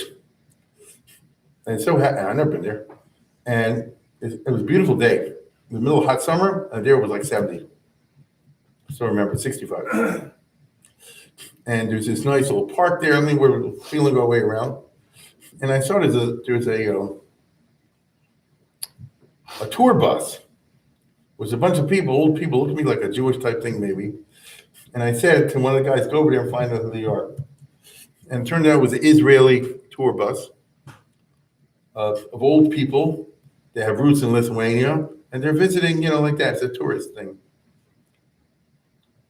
But they said, the little park where they were at, well, she would give a talk. That's a grave. Because I couldn't go there. I'm a coin. You see, it's a very pretty park with trees and all the rest of it. That's where they shot all these people. Then later on, build a park over it. Right? And I forgot exactly how, but I came over. I met the lady who was giving the tour. Not religious, really. And she says, follow us, you'll learn a few things. I said, okay, why not? And so we were on foot. And she took us to this street and so forth, where the old ghetto was and whatever. And then she said, now sit down, I'll tell you a story. And the point was that in Punovich, they killed this and this, but in 44, as the Russian army is getting closer, so they rounded up all the last Jews. I mean, the Russian army was like a day away. And just put everybody into a big pit and shot them. Everybody. And then they ran away, and then like a day later or less, the Russians showed up. And there was one boy and one girl that somehow or other ducked. And he comes out, and she comes out after the Germans left, and they look at this huge grave type area. And she says, that's my father, that's my uncle. He says, that's my cousin, all the rest of it. You just imagine, it's like the guy we're reading over here. What they saw in front of the whole commit shot in front of them. And they start crying, obviously, and so forth. Obviously. And then they held each other. They said like this, we're the last two survivors. So that means like this, we got to get married. And they did. Everybody was like 16, 17 years old. And the Russians were already there, and they got involved in Bricha, in moving people to Palestine. Late 40s, and they somehow or other were able to make Aliyah to Israel early on, like a 48, 49, 50, something like that. And that's that. And she said, if you think this is a Baba Mice, she says, I'm the child. It's my parents. Right? Also, I said, oh, do you have children? And then she has a kid in Washington, D.C., and over here, and all the rest of it. So what she's described, what I just said, that's what you just read. Then when you read these 4 Kinos, these are people who actually went through it. And he said, I'm seeing bodies lying all over the street, the young and the old. And he says, you lost sheep, come to me. There's a few kids that ducked. So this guy, whoever's writing it, obviously was able to duck somehow. And Heyasu Eli Tvuyitzona Dibracha. And you, the little scattered sheep, come to me so we can cry together. Like that boy and the girl. What good does it do to cry? It's not true, it does good. Right? There's a time when you need to cry. I want the heavens also to cry and the earth. In fact, I want the angels to cry. Because what I just so disgusting, but have a tragedy. Get together, you angels, and make a bitter hesped. I want a loud voice, right? Like a lady having, giving birth. His son will allowed to say, we want someone to cry for this, for the dead sheep. That they had to suffer such a terrible divine wrath. In the spot of priesthood Torah, they were so holy. They all got together when the Crusaders were coming for a suicide pact. They got together, the priesthoods of Tahara, in the most religiously intense mood, the Kaddish Shem to make a Kiddush Hashem. Kiddush Hashem, in the sense here, means there's a suicide. Rather than succumb to these people, they felt, rather than give in to the Christians, or let us or our children be converted to this religion, we'd rather give our lives. We'd rather take our lives. And each guy had to encourage the other. I can't even imagine, and I don't think you can, the kind of mood that get people to do this. And we're going to cling to Yira Tahora, and we're not going to be Oved Avodah Zarah. But then comes what we call the hard part, because an adult can say, I choose to take my life. This is a mass suicide, so you're killing your children. Your children don't want to die. Not little kids, right? But all of a sudden, then grown-ups, Gavra, Gvira, Chashva people, had no pity on their children. Because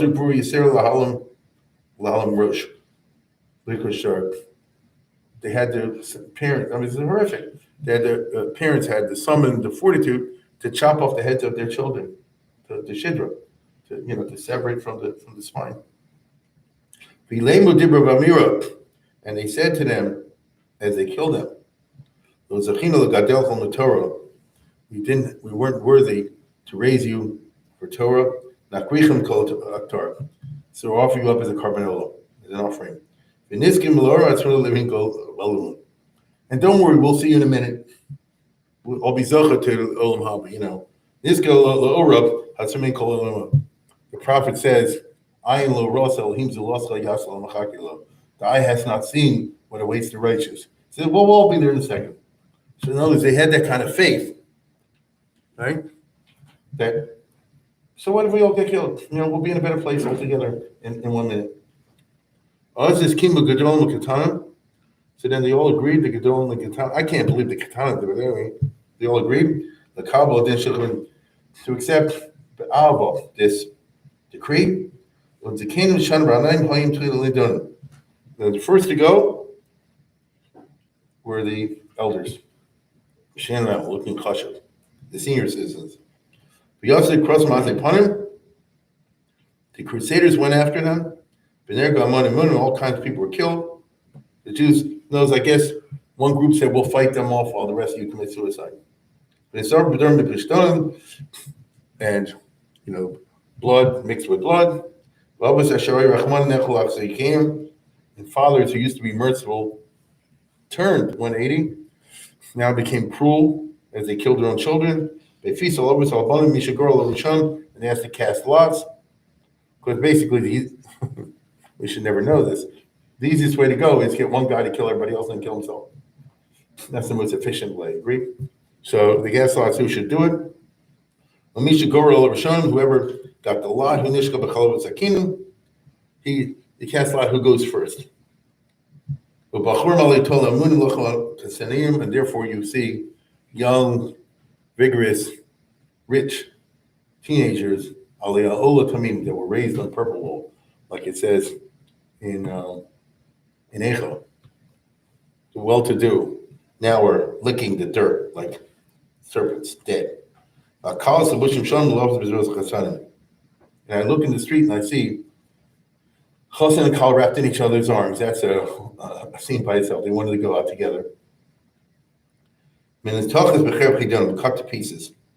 So no, let's put it this way. This you want me to be quiet about? I shouldn't say it. Obviously, there are people telling us, let's not talk about it. He said, I'm not built that way. This is not something you just move on. Remember this, you smart people. I'll tell you, Kinos. Therefore, the opposite. Do not hold yourself back from saying Kinos.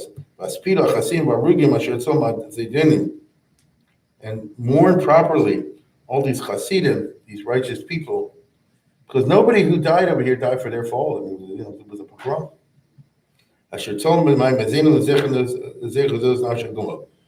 And I'm just eternally depressed over this. My nefesh is ugly. I'm just depressed. And then he says, I don't understand how it works, because we're always raised. If you're a good person, you have a good life, something like that. A few bumps here and there. A good life. Among those who killed were the greatest of the scholars. Torah, Chigri, Sarvis, Pasha. I look at the Torah, you should be rolling in sackcloth, because all the famous rabbis and scholars are dead and nobody's going to, preach you anymore. Abel Yochid Asilach, Mr. You have Abel Yochid. You have special availers over here. If anybody is immediate family, it's the Torah. It's immediate family. All right? The people who were killed include Poetic, the great sailors, but I mean the big scholars. The Kashas and Terutzim. What are you going to do now? You're Abel Yochid. You're a special mourner, because the survivors are survivors, but they'll never be able to bring back what they had once in terms of learning. Katz who's going to knock them out? Who's like the engineer? Who's going to knock down the mountains and fill up the valleys? Meaning, who's going to answer all the kashas and make the Gemara understandable?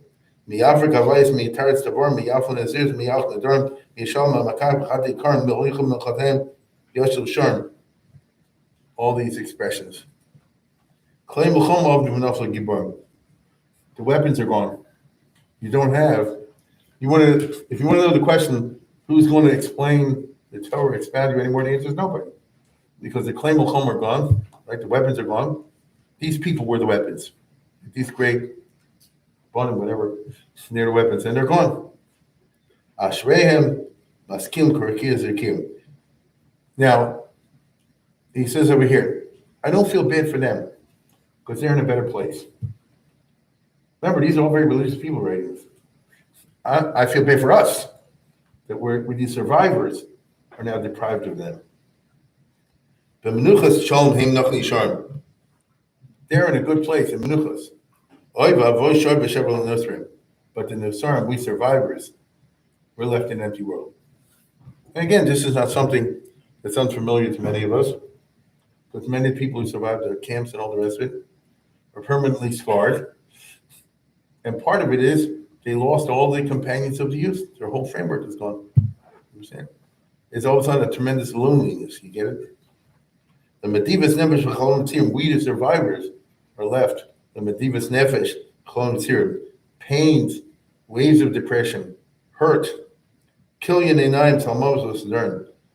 Kilyan Einayim, these are all Hebrew expressions of very great hurt.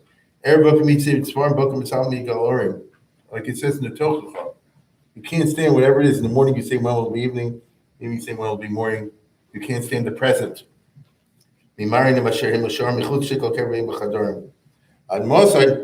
finally, he turns to God, because he pretty much covered the angels, he's covered the Torah, he's covered the rest of it, and then he says, God, you, O Lord, who see all things, including that which is hidden. How can you look without acting? Why did you let this happen? shows some zealotry for the Torah that these guys burned, because not only did the Crusaders kill all these people and stuff, but what did they do with the Sefer Torahs and the books and all the rest of it? They, what's the right word? Profaned them. What's the word? Yeah, they ripped them up. They drew pornographic pictures on them. They used them for toilet paper. This happened. You know, used to plug up shoes. Show something over here, some zealotry for the Torah that these Zorin, that these strangers have burned. That's what I just saw. They ripped it to pieces. They made big fires, torches, bonfires. So they had, let's put it this way, they're toasting marshmallows on all the Sefer Torahs that burned. Can you stand back and not do anything, O Lord? I want to see some revenge. Because the only thing that really works over here, it makes a person believe that there is a God, is you see something bad happen to the person that did bad. From the outcry of the poor and those who were crushed, show a little mercy to we survivors, or we're tortured and bitter. Don't let us be totally wiped out. Raise their banner and give them a better chance.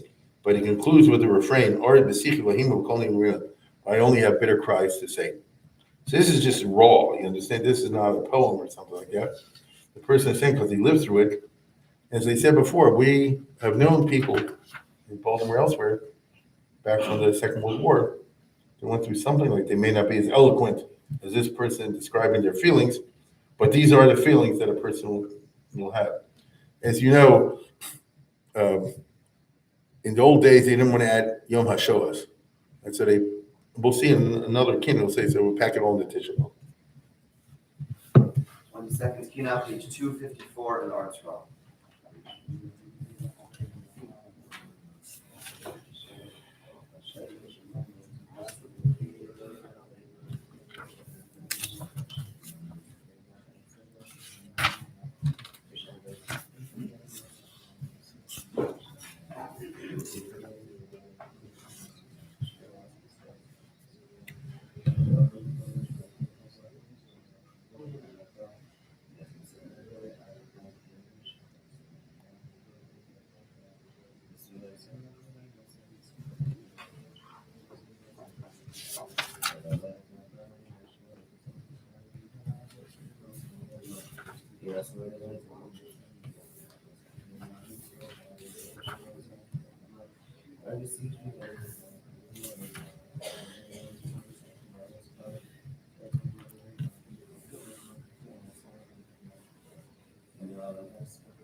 Now, the next one, we're going to, I'm not going exactly in order. I see, put this together in the past, but we'll bunch together all the Crusades in one group. And so that would mean we're number 6, right? Number 6. Page 270, large scroll. Right. And here is also about the Crusades, but here's the difference between a survivor that we just saw before, just all that, and a poet, Ashkenazi poet, in which he knows what happened, but he's describing more in a stylized way, which is very common. And so it's not the same thing, but he says, let's put it this way, this became foundational for we Ashkenazi Jews, that we are the descendants of these people who gave their lives in the Crusades, some willingly, some unwillingly. His focus especially on the first group. And in that case, you don't have Achrishimen about the bear, all the rest of it, you have more like a poet. 18 Roshing Mayim, Einai, the Carnoside. It's such a common theme. What does it say in Atomus? If all the water, was ink, and all the pens were quills, me 18 Roshim, if my eyes were like an ocean, it wouldn't be enough. Wouldn't have enough to bemoan and mourn the victims of this mini Holocaust. But the only reason I'm saying, because you'll see in a second, he gets factual. But it's like psukim. I cry and I walk around in a state to them, wandering in a field of crime. That's an interesting image, to walk around in a field of crime. It means you walk around in a group where everybody's crying. And I'll bring together with me the confused, the Mori Lev Hanavochim. That's a good expression. People who went through what we just described are basically saying, what happened? I don't get it. Remember, when the Beis Hamikdash was destroyed, they were warned good and plenty, as I told you before. If you don't stop what you're doing, this and this is going to happen. But what happened to Crusades, I thought, well, nothing like that. For the boys and the girls, the young kids, the teenagers, sometimes the Crusaders wrapped them up in the Sefer Torah and burned them like that for fun. Kids who were tall, dark, and handsome and good looking running around yesterday are now dead bodies lying around on the streets. Okay? I mean, you understand? Nobody did anything with these bodies. It was left up to the survivors just to go pick everybody up. I can't even imagine. Let's say 10 people survived out of a community of a couple hundred or 20 people. You got to physically go, right? And take person by person and bury them, assuming that they had a cemetery. In fact, the Crusaders said, stay away from these Talmud people. And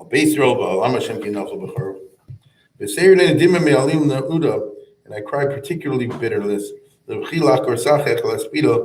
I call for a sackcloth. He's talking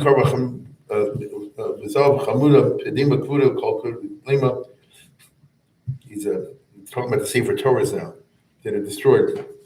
I've seen the Torah, which is torn, and shchol in mourning, but gamun and lonely. HaTorah Mikra Mishnah Agara. What did the enemy do when they invaded the synagogues and the study halls and places like that? They took all the writings, and remember, in Middle Ages, everything's handwritten, and you toss it in the street, you burn it or whatever. A Torah Talmud al-Mother. So I say now, where's the Torah, where's the student, and where's the learner? The place is killed, there are no survivors. In Yoshev. And I cry over the first of the 3 big cities that were hit by the Crusade. There was like 5 or 6 altogether, 7 or 8. But the 3 big were Shum, Spears, reminds of, and Magensa, Spires, Worms, and Mites, which are 3 cities there today. And they were the first ones that were hit. Basheni, Bishmonabo, B'yom Margo, Ahukra. They were attacked on a Shabbos in Eor. So basically, the whole thing was in the summer of 1096. from around May, April, May, June, July, August, to September, something along those lines. And then they passed on. So if you were out of town for 6 months, that was the 6 months to be away. And this, by the way, is why many have the custom that you say Avarachman, even like on Shabbos and Varchim and things like this, in the month of May, in that time of the year, because the Avarachman prayer that we say on Shabbos morning is this. It's a reference to the martyrs of 1096, and specifically to the 3 towns that were killed: spears, worms, and mines. Arroyos, Kavaro, all that. And they say it doesn't make any sense to omit it that time of the year because that's when it happened. See? And that's what he's talking about over here. But they attacked them in ER, which is the spring, on a Shabbos. And instead of a Shabbos being a day of rest, or Margot, it turned into Havir, turned to a day of fire. People were burned. People were killed, young and old. And they got together not to give in, because it's important to remember this big difference between the Crusades on the one hand and the Holocaust on the other. In the Crusades, everybody could have escaped. If you would convert, they wouldn't kill you. That's what endowed it with a kind of religious significance. Understand? I don't want to go too far afield, but in the halachic literature of the second half of the 20th century, there's always a discussion from a narrow legalistic point of view. Are the 6 million victims of Hitler, did they die Kiddush Hashem, what they call Kedoshim and that sort of thing? Because the idea of Kiddush Hashem goes like this. You can save your life when you choose not to. See? I could have taken the easy way out, and I chose not to, and makes you a Kaddish. But by Hitler, there was no such thing, as we all know, regardless of who you were. And so is that identical with Kedoshim? It's a battle between the heart and the mind. But here it was no question. As he says, they made a Nesru Yachal Hashlim B'Mora Al Yichud Shem Am Yichud Yachdu Shem B'Gvur. That they decided to make a Kiddush Hashem on Yichud. Yichud means the oneness of God. In this case, as opposed to the Trinity, as they see it. The Jews of the Middle Ages, again, there's a lot of academic discussions, but you see over here, the Jews of the Middle Ages, there's no question in their mind that classic Christianity was over observed. And they saw the Trinity as being three gods. And they were willing to die over it. These were powerful people who ran to fulfill God's word, meaning to kill themselves. But and 10 people were killed in this attack. But then he moves on. Other communities call Vermisa. So they went from spires to worms. Vermisa, worms. The city of Worms was like pure. Bechuna Bechura, choice. That was the biggest yeshiva. It's the oldest thing. I think you remember, as they said, Rashi went to school there. I mean, it was Ashkenazi Jews. That's among the oldest of the communities. The Oniers, the key Tara. They had such a religious elite. The Oniers, the key Tara people were really pure. Palmaim Kiddushim, and they had 2 occasions in their attack in which they make a Kiddush Hashem. So he gives you, see, this is more like I say, a record. So it was on the 23rd day of Iyar, right? And then in the following month, on Rosh Chodesh Sivan, they busted into the shul. Just when they were saying the Kriyas Halal. In other words, it was Rosh Chodesh, they were saying Halal, and then this group busted in the shul and started killing everybody. Cry over them, Kluli, Keser, Rosh Matra. And then he goes to the third of the 3 communities, Adiri come against Hadura, and Mainz, the Hadura. You remember Rabbeinu Gershom of Mainz. In a Sharm Kalim Eretz Gabra. They fled like eagles, they fought like lions. Meaning those who were able to escape, and those who weren't, fought back like lions. Because on these occasions, there were whole groups of Jews that fought, but there was too few. They couldn't do anything, couldn't win. And and therefore many cries over their death. So today's Tisha B'Av we cry over the destruction of two temples. But we also cry over the destruction of the shuls, Mikdash Mat. So again, he's bringing out, do you know?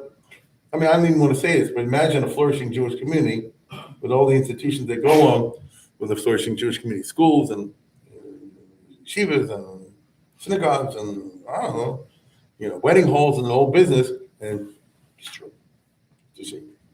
The Mikdash Mat, the little base of Mikdashes. And then on the third day, this is just before Shavuos, as if there wasn't enough trouble, it's supposed to be a happy month. The time of giving the Torah turned to the time of misery. I hoped that in the day of the Matan Torah, I would be happy, but it was given and then taken away. Meaning that day, the Torahs were seized by the Crusaders and burned and destroyed. Also, it went up in flames. The Torah and everything with it. In Tikkun Arteko Adorsha Chokra, they killed the Torah, they killed the Torah scroll, and they killed the guy holding the Torah scroll, and the person learning the Torah. Isn't this enough of a terrible disaster? Their killing is equal to the destruction of Beis Hamikdash. So basically, he's composing this poem to remember the disaster that hit the community, but not to be recited on those days. You're not going to turn Shavuos into a mourning day, but move it to Tisha B'Av. We have a rule that we don't add new holidays, even sad days. And you certainly don't want to bring mention of disaster early, so you don't want to start talking about this in the month of Sivan. Kick it down, the can down the road till you get to Tisha B'Av. So that's why I'm saying it today. So basically, when this poem was written, they recited it on Tisha B'Av, and everybody said, why are you reciting Tisha B'Av? This is something that happened a couple of months ago. And he said, no, this is the reason. This is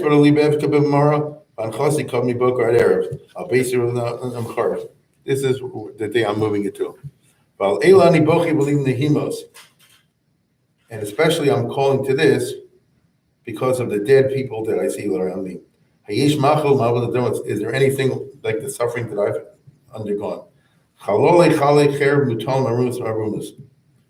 Not only are the bodies all over the place, they're dead. They're stripped. They're naked. Because the enemies, well, the old days, it sounds weird to us. We live in an economy of mass production. I don't want your shirt. I want a shirt maybe like your shirt. I don't want your shirt. But once upon a time, you want the clothing. And so not only they killed everybody, or even the people that killed themselves, but the guy comes and says, oh, great, okay, we'll take the clothes. So it's like the Hitler, you see just dead bodies naked lying all over the place. And the bodies are lying exposed to be eaten by all the animals.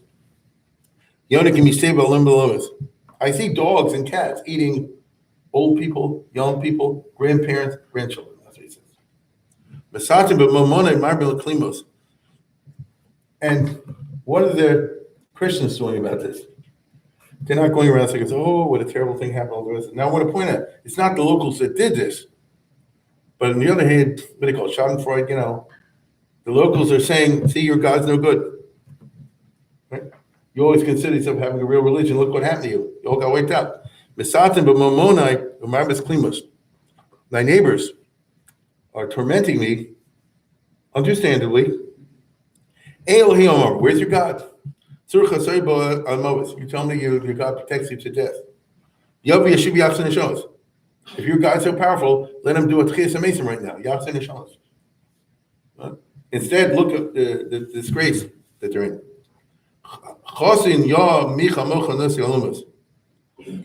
In the Jewish religion, we have a concept that God's power lies in the self-restraint. You've heard the Kovish, the God, the fact that God could kill everybody in a second and lets it happen is called the power of self-control. But you can't tell that to Christians in the year 1096 who just saw a whole massacre. I can only explain this, that's why you're quiet and don't do anything. Because those who mock me are saying, if your God's so powerful, let him take down the Crusaders. Right? That's what should have happened. They all should have had a mass, drop dead. Then was a woo. It didn't happen like that. They just went on their merry way. And I can't hold myself back. I feel like I've been hit by a storm, right? I feel like I've been hit by a storm. And he concludes, Shibar, that's Mosai, it's very important. My bones are all crushed. Even the survivors feel broken. There's no cure. Makosi Anusha. Basically, I have suffered a fatal wound. There's no medicine. That being the case, meaning we have to just start all over again. Nothing miraculous is going to come after this. And therefore, when I realized the full heart of this, I say, let me alone. Let me just be bitter. Let the hot tears blister my cheeks. Imagine you pour boiling water. Let the hot tears blister my cheeks. I'll base it on for all the terrible things that happened. 25th Kinot, page 270.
Now we're going to number 7. I was going to do 7 and 8, but I think we'll skip 8. We'll just do 7.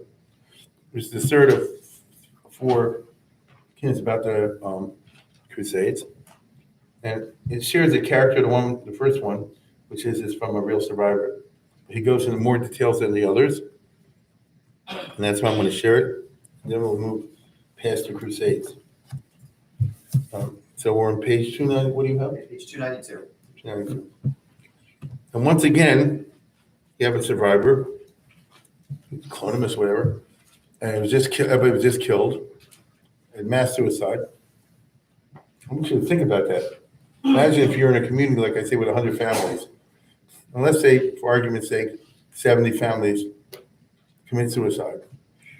And then figure another 10, 15, this is the reality, converted. They went, they to save their lives. I might point out that those who converted were allowed to go back to Judaism later. It's interesting. That's the history of that time. The Holy Roman Emperor wasn't there when the Crusaders went through and killed everybody. This was against his will, Henry IV. And when he came back, he rushed back from Italy to Germany. He said, "What the heck just happened over here?" And he said, where were the police?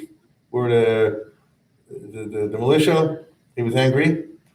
And he actually convened the council of the church, the Council of Constance, which all the bishops got together and they said this was not done correctly. The Catholic Church never sanctioned this, didn't approve of this. And therefore all the Jews who were forced to convert can go back to being Jewish, which is interesting. But then that led to its own problems because here's a show like this. Let's say it's 100 families, and 70 committed suicide. 15 survived. Another 15 were hiding or something like that. Who knows what happened there? Maybe in the other 15, some really stayed Christians. So for a shul or a community with 100 families, now there's 15, 20 families left. And who gets to sit over here in the miserable, and who gets the aliyahs and all the rest of it? And this guy said, "Well, I'm here, I'll do it." You mamzer, my husband gave his life, and you took the easy way out, the carrots, and now you dare sit in his seat, and you want to be the chazan of Rosh Hashanah, and you want to blow the shofar, and this and that. You understand the tensions they hit over there? And immediately, these tall, small, tiny survivor communities immediately formed into 2 or 3 factions. It was terrible. And Rashi, who was an old man, lived at that time, and Rashi sent him a famous letter where he said like this: "You have no choice but to let bygones be bygones. You just have no choice. Do not get involved in this." You know what I'm saying? If he wants to sit in the seat, there's nobody there, just let him sit in the seat. You can't tell about Shuv Zachar massacres in classic language. It's bad, We have no choice. Otherwise, we'll just self-destruct, which is an interesting way of looking at things. Like I can totally hear the lady is angry or whatever. Rashi says, "I get it also, but it doesn't matter. You have no choice but to bury the past. It's just you have to move on," which is just interesting. So here you have a survivor who says, "Amarti shumi meni v'chim marmar." Again, leave me alone. I want to cry bitterly. So all the people saying, "Don't talk like that." I say, "Get out of here." Mar nafshi, ruach hakar. My spirit is bitter, right? Ruach hakar. In Leviathan, I'm going to cry like the Leviathan, the great tears of the whale. That's how many tears I have. I'm going to cry like Yazer. My Jewish people, you should cry. So in other words, he's saying to everybody like this: don't make fun of me because I'm weird, because I'm crying. You all should be crying. But as we know, Many people don't have the capacity to cry on sad occasions. Not everybody's built that way. It's a funny Tisha B'Av, people sitting Shiva, it's well known. Some people are crying well. You young girls, you should really be crying. I'm talking about the girls that were violated and survived that way. Because that's another side we don't like to talk about. There's a mass suicide, and many were killed, and many girls and women were simply raped. And what can you do about it? There's nothing you can do. Domi altidni plate in the sharp. You survivors, you share us a plate. Don't be quiet. Harimi kol v'zakimar. I want you to cry loudly. Gishev Rashav Nikro. Hain luminates nikvatsu. The story is simple. When these nations, these guys got together, then they took some kind of an oath, like the Crusaders' oath. In this particular group, including the oath, going after the Jews. And they planned all kind of sneaky things, because what they used to do would go to it down, say, if you give us all your money, then we'll let you alone. Well, that was just a trick to get the money. And then we'll go after them. Really, the goal was to wipe out the Jews with no survivors. Those Hashmia B'nai Mekorov, when this happened, the B'nai Korov, God's chosen one, said, Lo niyachim yichleinu la'anis morov. There's a famous pasuk, Hein yiktaleni lo yachel. Even if God kills me, I will still pray to him. So he said, Lo niyachim yiktalenu na'aris morov. We will show haratzah. We will show respect for the fear of God. God has obviously prepared us to be a carbon. Meanwhile, the enemy attacked. See what happened? I don't want to go into too many details. In a lot of these towns, they attacked the Jews, ran away to a fortified place. They saw if they could hold out. Once they saw they couldn't hold out, then they had a mass suicide. But meanwhile, they have to have a couple of people fighting to give everybody else a chance to do that. And so you have fighting, going suicide at the same time. Once the Crusaders killed some of the best people, they started torturing people. These were given to us in our own homes. Tova Meitiv Habatzara, saying, oh Lord, you're supposed to be a Tova Meitiv. Look down on what happened to us. Hishmidu Gibari V'ker Batzenu. Right? Our best warriors were killed in one shot. Because listen, let's face it. It's easy to say every Jew at 22. These guys were warriors. These Jewish guys that were picking up swords and fighting, you don't have a chance. They were led to slaughter like sheep. Fancy girls from Chashuv families. Little babies. Now he's describing the suicide. Now the problem is, as I said before, the suicide of an adult, that's one thing. That's your choice. Children on their choice. Instead of the father and the mother say, we want to kill you, running away from room to room. The father overcame his natural tenderness. To kill his children. Preparing them as for the altar. The poor little kids are scared of their father and they run to their mother. Save us. They're trying to kill us. These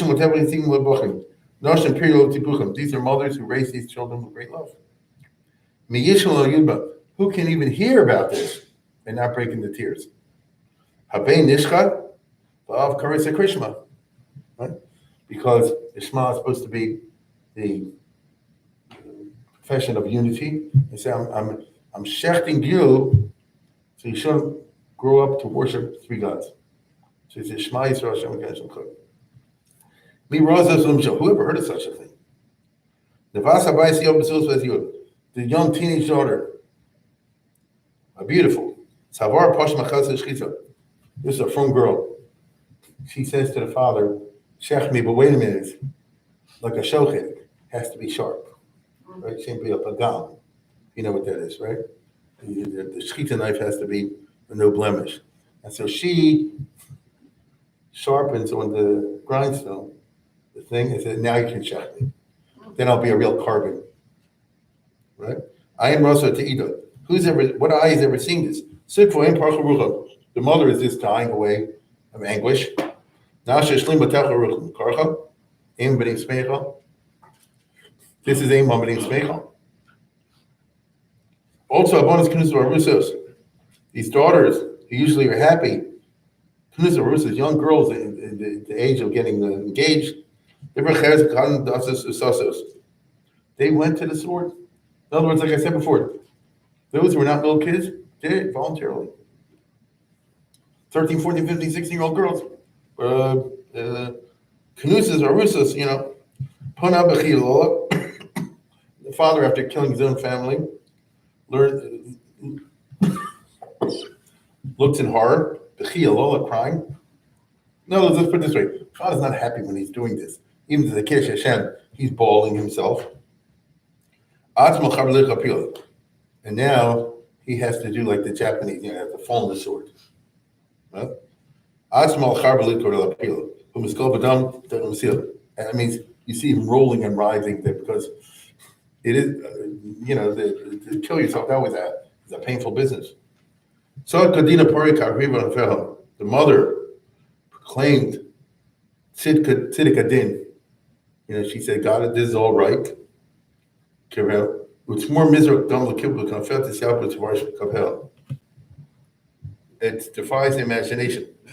When you do a carbon, so one of the things you do with a carbon is they cut the throat, and then they have what they go Kabbalah. You catch the blood, correct? Anybody who's ever learned the Mishnah knows, you catch the blood. So the father is shechting the kid, and the mother says, like this, opening your skirts, we'll make Kabbalah Sadam. Right?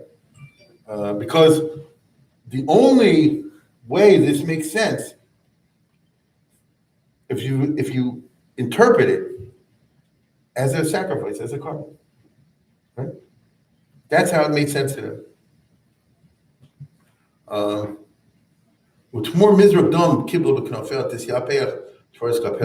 She's sobbing. So the father and the mother are crying as they do this together. They raise a family and now they destroy it. The story. Who's ever heard of such a history? The thing that a parent cherishes the most, namely the children, now led to death. In Karagaruga, Rayon and their bold. And the author said like this: I'm freaked out. My thoughts are just crumbled because there's no meaning, right? And I feel myself physically, what's the right word? Shaking. Okay. And he says, there was a famous story in the Bible where there was a wicked king Yeroboam, and he started the idol worship. And the curse was, as was the curse of all of his successors in the kingdom of the north, that nobody in your family will be buried. Hames Yeroboam Ba'ir Yochla Klovin. Hames Basada Yochla for Shemayim. And then they said this about Bash and about Yehu and all this stuff. This became the classic curse in the old days. And not only will your whole family perish because of your idolatry and all the rest of it, but nobody will be buried. Right? The reason for that is very simple. If you know anything about the Middle East, you're driving a car. They're overthrowing a family, a royal family, like the Roman family. They're killing somebody in the street or on Green Spring Avenue. You keep driving. If you know what's good for you, you keep driving. If you have to bury the body, you're there, their team will kill you too. As it becomes part of the coup of the overthrow, do you leave the former president or whatever just to rot in the street eaten by dogs? You see? So he said, I don't get that. Those were wicked people, right? We're righteous people. Those were idol worshippers. We didn't do anything like that. It said about Yeroboam that he had one son who did a good deed. And they said, because he did a good deed, he'll be buried. Right? And I see dozens of children and women and righteous men and all the rest of it and they're lying naked and unburied in the street. What did they do wrong? That's what he's saying. Right. I'm seized by shock. There's one pasuk about a guy who had a little bit of hope. He said about your own that the son of your own would be buried. I'm talking about people who were perfect in everything. Now, what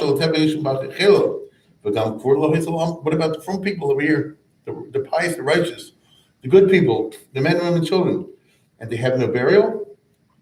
He said, I'm trying to figure out how God can operate this way. And he comes up with the following interpretation. There's a saying that says, and again, in the Jewish religion, we give a big deal, as you all know, to death, the proper treatment of the dead, burial, dignity, tachrichen, kadisha, the whole 9 yards. And they say that if it doesn't happen, it's a big disgrace. I don't want to get lumdish over here, but it's a particular egregious brief of Kavod Abrius. And so if you find someone that has this fate, it means they're paying their dues downstairs so they don't have anything to pay upstairs. You know, to be zoyev to the body downstairs, it means that when they get upstairs, it's all clean. Because that's the only consolation I can find in all this. You see? Tati libi mitzon, you know, I gave my heart, I devoted myself to try to figure out how God operates. I know God is fair, but totally God wants people to have yira from Him, knows He operates on a system of basic fairness. Okay, I mean that's the world. There's no punishment and reward. It's char b'onish without a basic system of fair. And so, 1 second. I lost a place here.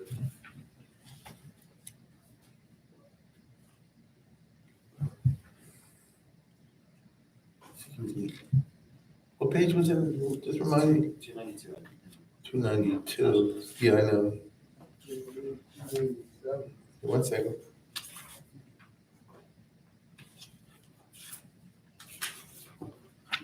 Here it is.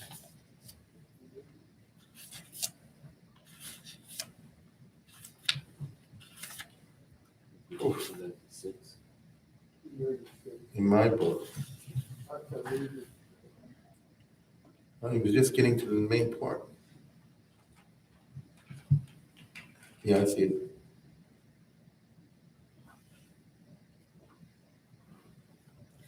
Here it is, I found it.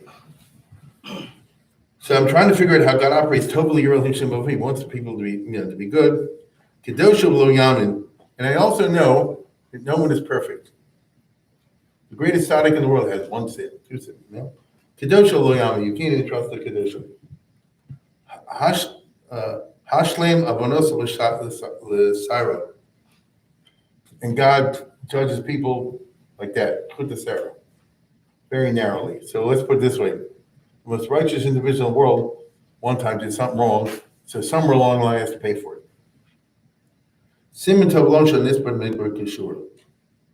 Therefore, they say if a person doesn't merit to have a burial and all that sort of the dignity to the grave, that's their paying, that's the punishment for what they did on this earth. So basically, they go to heaven with a clean bank account. That person doesn't have to worry. Right? So this is what they say about the 6 million. You know? Whatever they did, I'm not saying they did anything, whatever they did, they go upstairs with a clean bank account. And with this, over this, my heart shudders. I have palpitations. Because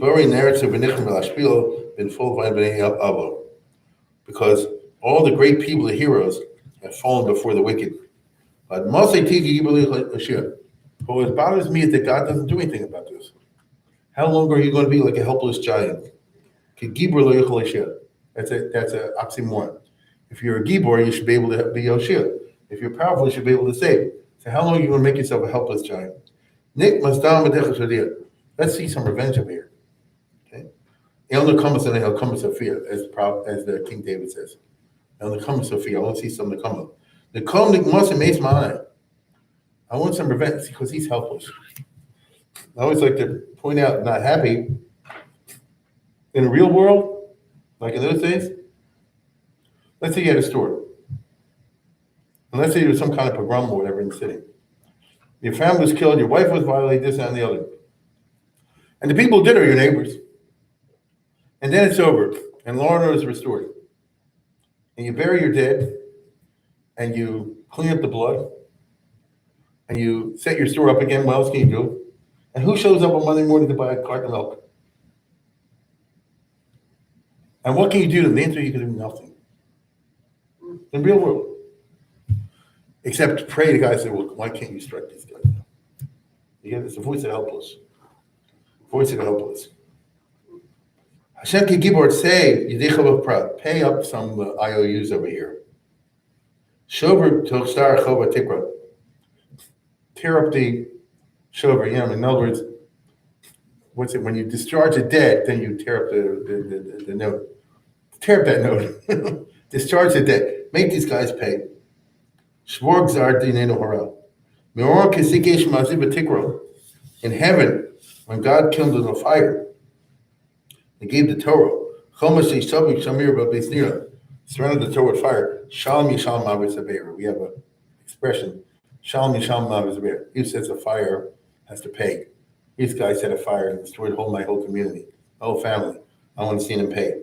Kal gmul no shalom. This is totally understandable. But kal gmul no shalom, and pay them deed for deed. Oivay tabo meheres chalom. Wipe them out. Kil gmul sananay shalom yishalom. So necha tats misal rafa tashkin. Make them all drink poison. Hameis tachas yodi yodim because of yisakim. Halkin the grace ish muchama. You, God, are described in the Chumash as a mighty man in ish muchama. A mighty warrior to do something to avenge this. So recho l'chalos b'hem ne'gagma. I want to see you use some of your power to exterminate those of you tzarim.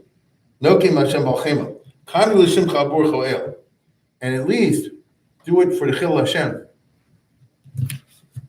Forget us that we suffered. But what does everybody say? Say, your God's no good, your religion's so false. Prove it. Walked all over you, we did whatever we want, nothing happened to us. Ha ha ha.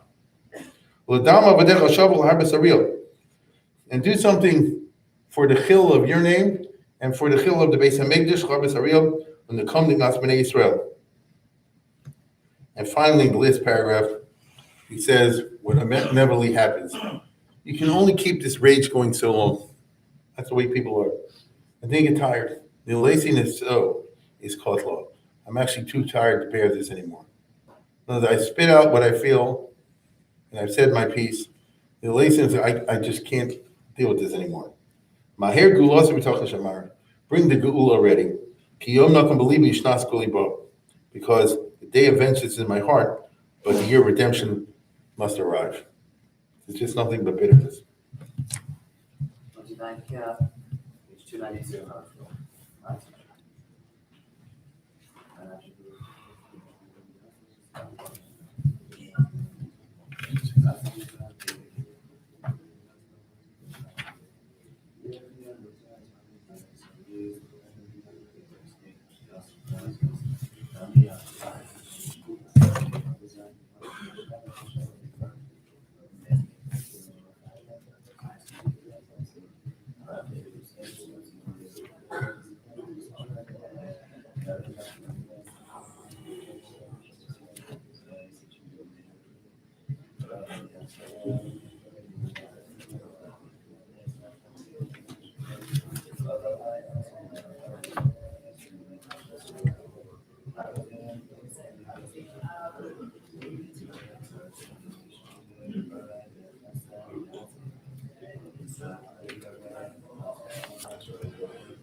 Now we're going to commission skip number 8. We'll go to number 9, which is I have Page 260. 260. What? What's that? 260. This one is the aspect of the slavery. Okay. It's not true that everything ended on Tisha B'Av. They actually went on fighting almost another 3-4 weeks, almost. Actually, about 4 weeks into Elul. There were parts of the city that had not been captured, and they fought there. It's like the wars they get it are hiding in sewers and things like that. But meanwhile, there are a lot of POWs and prisoners were sold for slavery. I remind you, it was so it's a July in Israel. And Josephus says that because the soldiers, after talking about all the triumphs and the parades the Romans had, he said, because the soldiers were now growing weary of bloodshed and survivors constantly popped up, Titus gave orders to kill only those who offered armed resistance and to take alive all the rest, which is exactly what it says in the Gemara Gittin, right? And this is what you'll see, Precon and all that. The soldiers, in addition to those covered by their orders, slaughtered all the aged and the infirm. So basically, anybody they told somebody who was no possible use on the slave market, they killed anyway, Talmudite. So any old senior citizen and so forth. People in their prime who might be useful, they herded into the temple area and shut up in the court of the women. So here we have the captured and burned down temple area, trashed, and they're just packing in more and more slave-worthy Jews. But you see, they don't give any water. Caesar appointed one of his freedmen as guard and his friend Fronto to decide the fate appropriate to each. So now you have like that guy in the concentration camp, right and left, like the megalo. All those who had taken part in sedition and brigandage, they formed against each other, he executed. So anybody who had been fighting against the Romans, they were able to have a snitch system, and they killed him. He picked out the tallest and most handsome of the rest and reserved them for the triumph. That means they're going to take him back to Rome in the parade. At the end of the parade, they push him off a cliff or kill him somehow. That's how you have a Roman triumph, correct? If you've ever been in Rome, I was there once, you'll know that the Colosseum was built with the money taken from Jerusalem. That's where Vespasian got the money to build the famous Colosseum. And not far away from there was the treasury house where they kept all the loot. So that those who were tall, dark, and handsome were kept to be paraded through the streets at the triumph when they have it in Rome, which they certainly did. Again, I'm sure you've seen some picture of the Arch of Titus. That's the victory parade of Titus, the triumph. Of the rest, those who were over 17, he put in chains and sent to hard labor in Egypt. And according to some of the Mefarshim, that would be a fulfillment of what it says in the Tocha, V'hashivcha Hashem Mitzrayim B'aniyos. According to some. So basically, you're going to die of hard labor there. While great numbers were presented by Titus to the provinces to perish in the theaters, just fighting the lions, by sword or wild beast, and those under 17 were just sold. So, under 17, you have a good future. You could be a slave. Especially what it really means over here, just, I'm saying, you be sold for brothels. You get it? And that's what it's all about. Male and female. It's the Roman Empire. And that's why we have the famous story of the 4 boys and girls that jumped off the ship rather than live a life of ill fame. There are also many stories. Famous some rabbi hearing about a Jewish boy somewhere and ransoming him out somehow or something like that. That's what happened. During the days in which Fronta was sorting them out, 11,000 perished from starvation. Because they didn't give them food and water. They just went through a siege. It's July. They're standing 24 hours out in the sun. Just like the Nazis. Some because they didn't receive any food from their guards, and others because it wasn't kosher. They went something that wasn't kosher. Moreover, to fill so many mouths, there wasn't even enough wheat. And so that's how they looked at it. The prisoners altogether taken captive in the war, 97,000. Those that perished in the siege, 1.1 million. The largest Jews by race, not natives of Jerusalem. Most of the people who perished in the siege were Shlemazel. They had come on Pesach to do the Korban Pesach, and they hadn't left. I guess the day after Pesach, or by the end of Pesach, by that time the Roman army surrounded them. They had assembled for the whole feast of unleavened bread and suddenly be caught in the war. And then the overcrowding caused death by pestilence, and then later by hunger. And you could tell this because of the fact that a census had been taken under an earlier Roman governor who wanted to find out how many people there were and counted up the Korban Pesach by tails. It was 255,000, allowing an average of 10 dinars. This means 2.7 million people, not including the women who were in Nida and the people who had tzaras and all that sort of thing. There are many foreigners as well, and large numbers of those assembled from abroad. And it goes on and on. So the reality in the aftermath of the Korban was pretty big. We have a system of Pidyon Shvuyim, but it was never designed for those kind of numbers, right?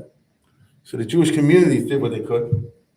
And if you want to understand who the Jews were, if the destruction happened in the year 70, you can imagine in the next 20 years or so, I'm pretty sure, wherever was a Jewish community, they knew hundreds of Jews, slaves, and you did what you could. Like I said before, you're not talking about Rockefeller, you did what you could. And that's the best you could do.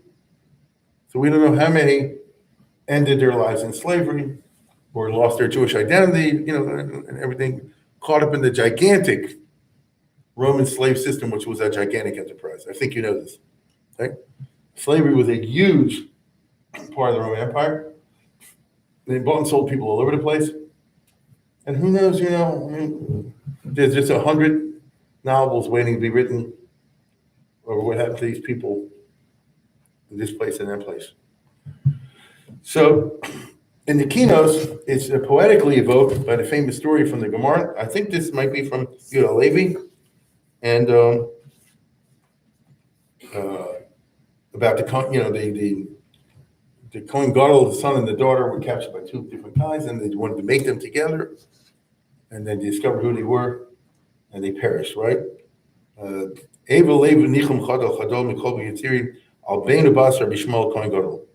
to this, son of Kohen Gadol, In the old Judaism, a Kohen Gadol can't marry anybody. Like can't marry an almana.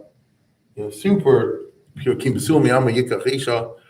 And now his children supposed to be. Once upon a time, people cared about this stuff a whole lot. You can only marry somebody for the right this and that and the other. And his children are now slaves. And they're bemoaning their fate. If they're raised with this kind of upbringing for a girl or a guy, to say, now I'm going to spend the rest of my life with a slave, and it was just unbelievably crushing in terms of depression. They fell to two different masters, the story goes. And the two masters were neighbors. It could be ex-Roman legionaries or two guys. In the Roman Empire, one of the things you had in every town is a slave market. That's just how it was. Right? And one of the things you do is buy slaves or sell them. That's how it goes. And there are two neighbors, and each guy needed a slave, and especially after the Jewish war, the price of slave was cheap. Correct? The price of slave was cheap because of the supply and demand. So he bought one. But he saw Brazil and Yom, and they were sitting around shooting the bull. From the captives of Sion, had a beautiful girl.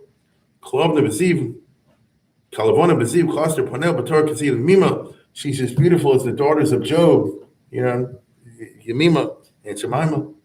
The other guy says, "Oh, I got somebody double, twice as much." I bought a slave who's Yefei 9. He's a beautiful boy. So let's make them together and we'll split the kids. Right? Let's say they have 5 children. Well, hopefully 6. So I'll take 3, you'll take 3. That is how the slave business works. Because the way you make it profitable, which was true in the American South, was when they have kids. They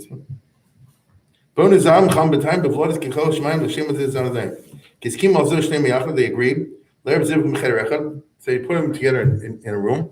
Because usually, slaves from a low background, if you put 2 slaves in a room, they're going to do what they're going to do. And the 2 masters are standing outside, with the same plan. And it so happened that he was the son of the Kohen Gadol, she was. It was a dark room. They didn't recognize each other. And they were crying bitterly. They didn't stop crying until morning. The boy was a melting heart, in other words, tremendous depression. Someone who's descended from Aharod, how can he marry a Shifra?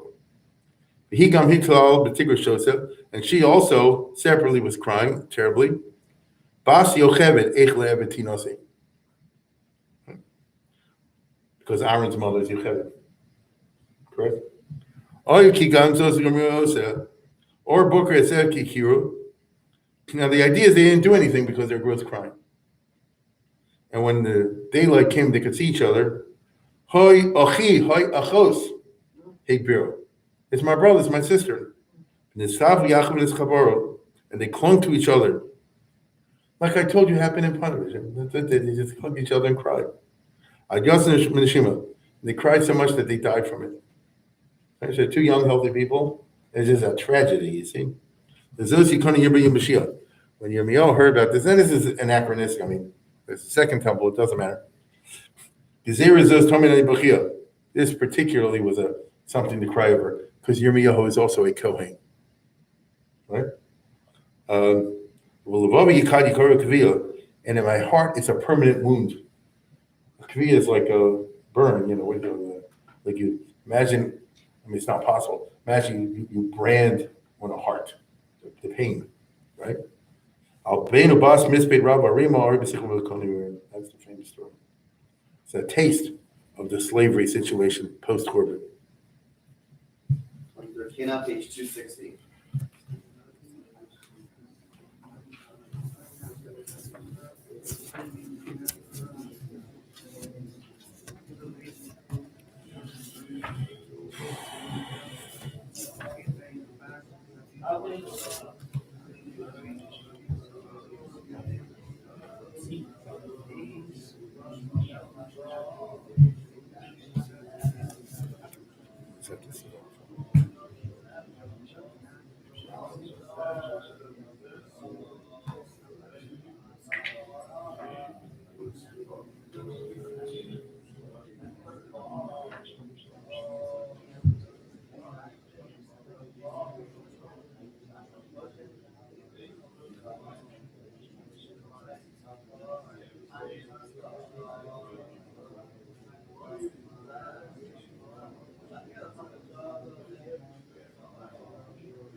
Now we'll go to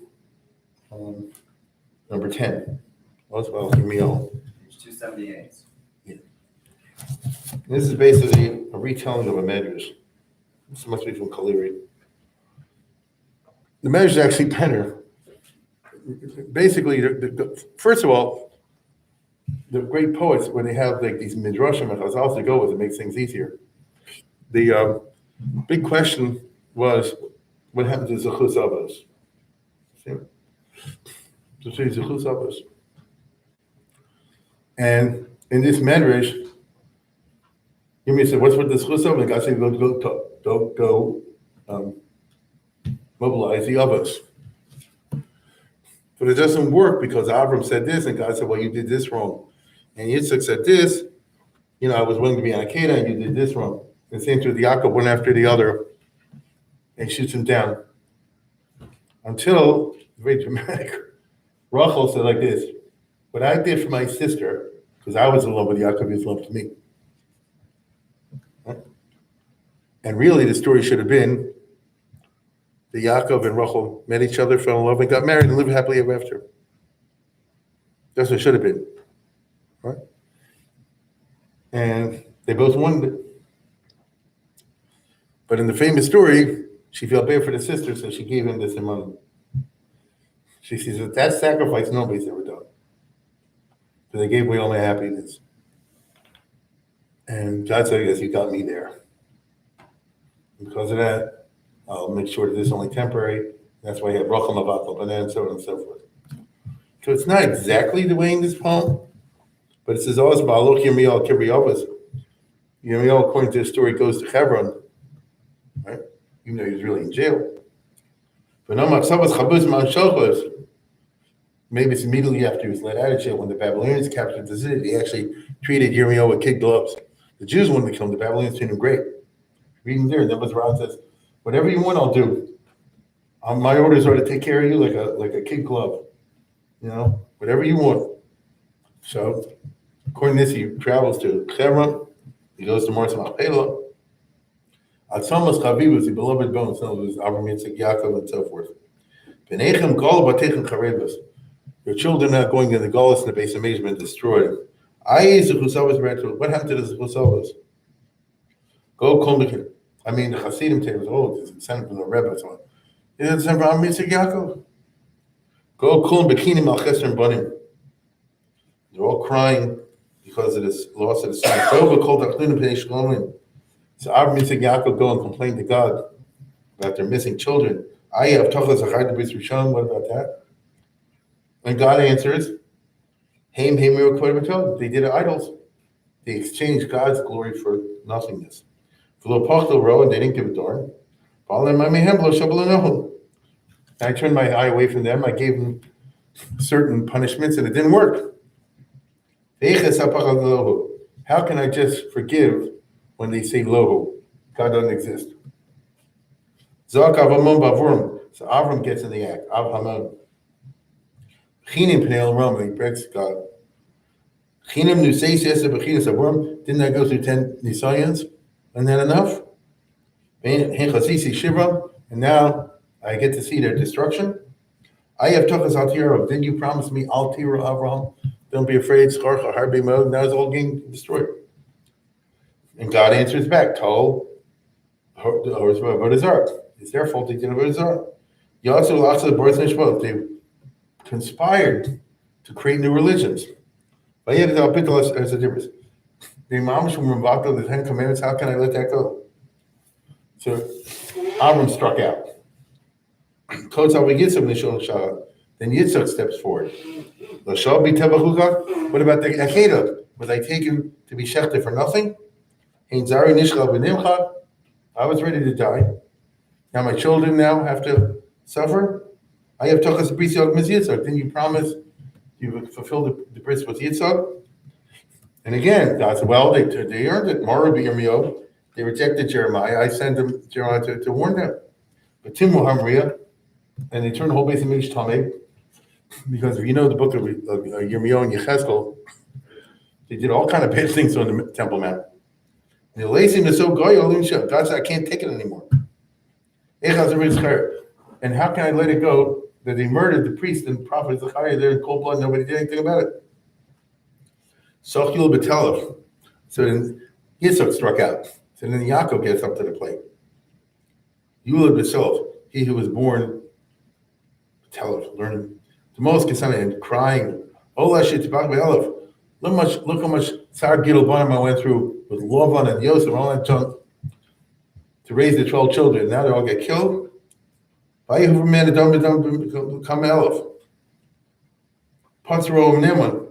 then Moshe, the faithful shepherd, steps up. Rolling in dirt and dust. In other words, the spirit of Moses in mourning. I had to take these people, as Moshe complained to God, like a sheep, and I'm carrying through the desert. How can you kill them prematurely? So it doesn't say that God rejects it, it's just poetic. And then Leah steps up to the plate, crying and wailing. And then Rachel steps up to the plate. Zilpa make poneho, Bilha makones b'shteyoteha. You have everybody there. 4 wives of Yaakov, Rachel, Leah, Bilha, Zilpa. And finally God says, okay, you win. Too many to handle. Shuvu t'minu l'naskan. You people in Mars and Machpelah, go back to sleep. Mali amale kol mishal l'seichel. I'll fulfill what you asked. Shulachti bo l'mamchem, and the proof is that the Shekhinah will go into Golos with them to Babel. It's not to the Golos of Shekhinah. Not Shilachti, Shulachti. I was sent to Babel with them. Meaning, they're going into exile, that's true, but I'm with them, and that means just as I'm coming back, they're coming back also. Hineni Meshovev Golos Menechem. And I will therefore make sure that they Meshovev, that they return back there to Israel. So it's like I say, it's a poetic spin on the language. 26 kinot, page 278.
And now we go to number 11, Page 282. which is similar. These are all classics. Again, it's based on a Medish one, Sichter or something.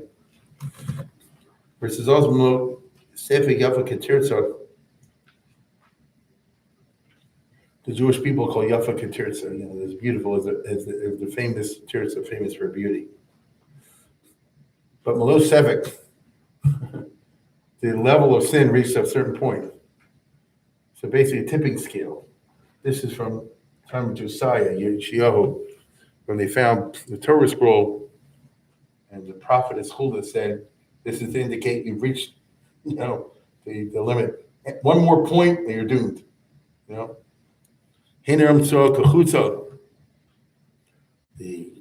angels were crying over destruction of the temple. Ben Chilkim Amr Yasa, and Prophet Jeremiah, Yirmiyahu ben Chilkiah, leaves Jerusalem, the palace. He sees a beautiful woman now disheveled. Somebody could tell was beautiful, now looks a mess. Goes Rani Alad Hashem Elohim Adam, and he says right away, "Are you a shave? All of Bnei Adam are human. You look as beautiful as a human being, but there's an aura of something scary about you, like a demon." And she answers, "Hein lo sheidani, lo golem pachas. I'm not a demon. I'm not a golem. You do mishumanachas. I'm a person." Well, we'll see. It's Tzio, I'm a woman. You do nachas. I used to be well known in the good old days when times were good. Hein lechodani, and it's a riddle. I belonged to an echad, to a shlosha, and to a shisha bachas, and also to a shnei masar, and to a shim bechad. Now I'll explain. When I said it was echad, Avram, Hoya.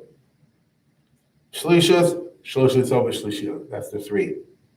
Shnei masar, shifteko. That's the 12. Shishim ribo shibim bechad sanhedria. Shishim was the 600,000 and 70 was the Sanhedrin.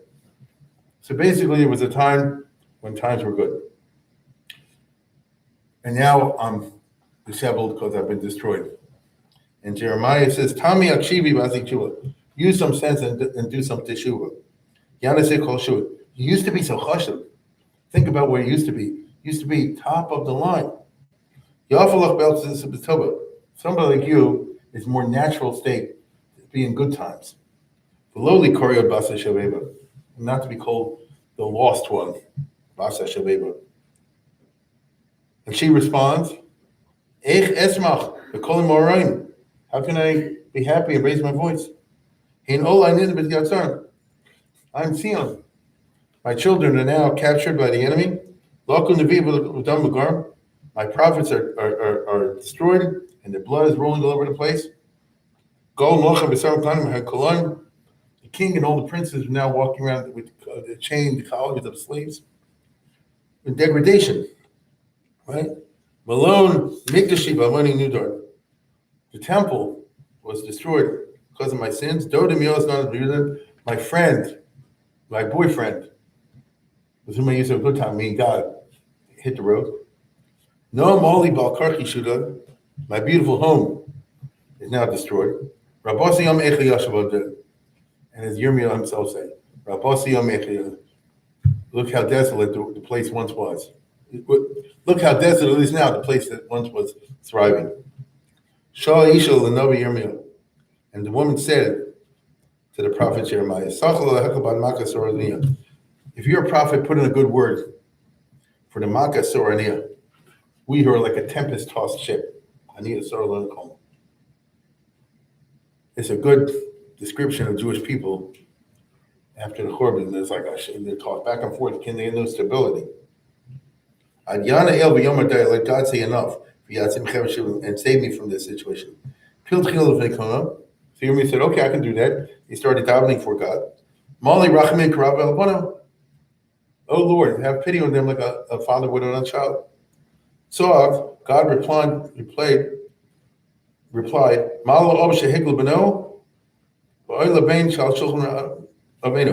You're telling me you're telling me I know very well. I realize very well how bad it is for a family, for shalom bias, let's use it that way. For shalom bias, that a kid can no longer be in the house with the parents. It's a bummer on the kid and on the father as well. How tough it is if the father has to kick the kid out of the house. Listen, we know cases like that.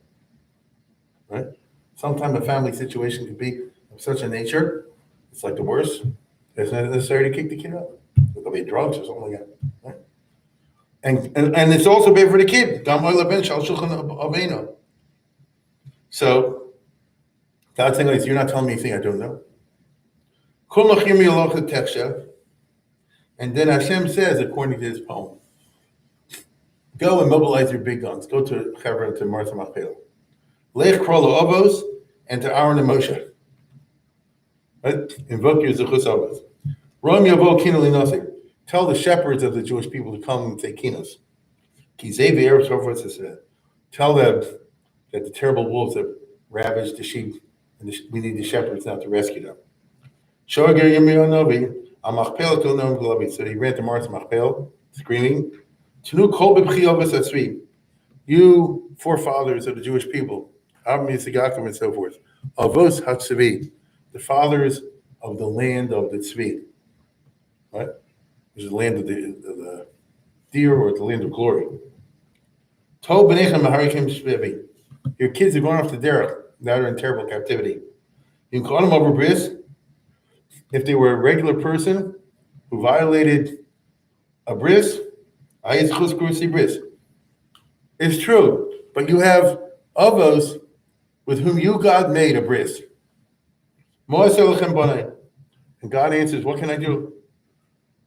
What can I? No, you left me no choice. It's exile. Shami Migdash Mebli Moed.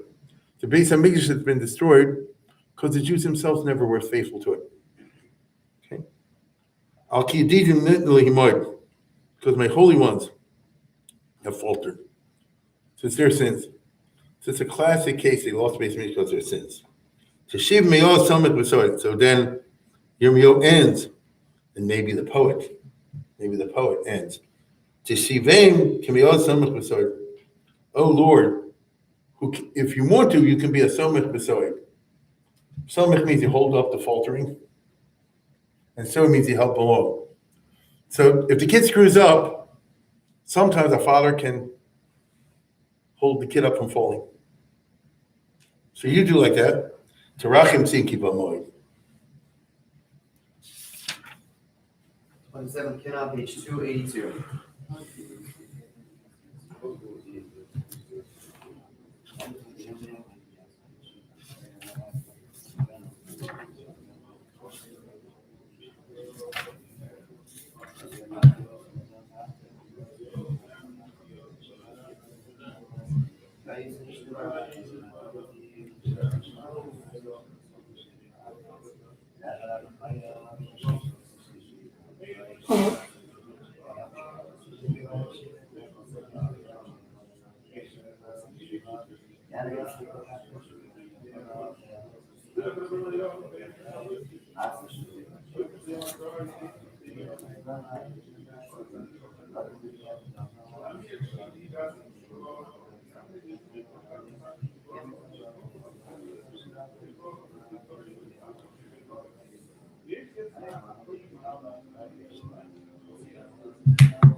Now we'll go to number 12, I guess. 304. I think it's almost self-explanatory. The Sephardim got it right. They know how to sing it. I don't know how to do that. I've been to Kotel several times in my life from Tisha B'Av. I always go to the Sephardi minions. Obviously, this is using the literary tool of contrast. Things were quite different. B'tzeisi Mitzrayim than they were B'tzeisi Yerushalayim. And the idea of the contrast is to emphasize the providential aspect of both. Because what happened when they left Egypt, obviously, is unusually good. So then when they left to Jerusalem, it's unusually bad. Unusual means it's God. See? That's what we're trying to bring up. And so, as you see very quickly, he says, took up when I left Jerusalem, I was in Kinos. When you left Egypt, it was Oz Yasher Moshe Shil Nasha. Moshe sang an unforgettable song. But when they left Egypt, in Jerusalem, it's Kinos, right? Kona Yirmiyahu Ner Nero.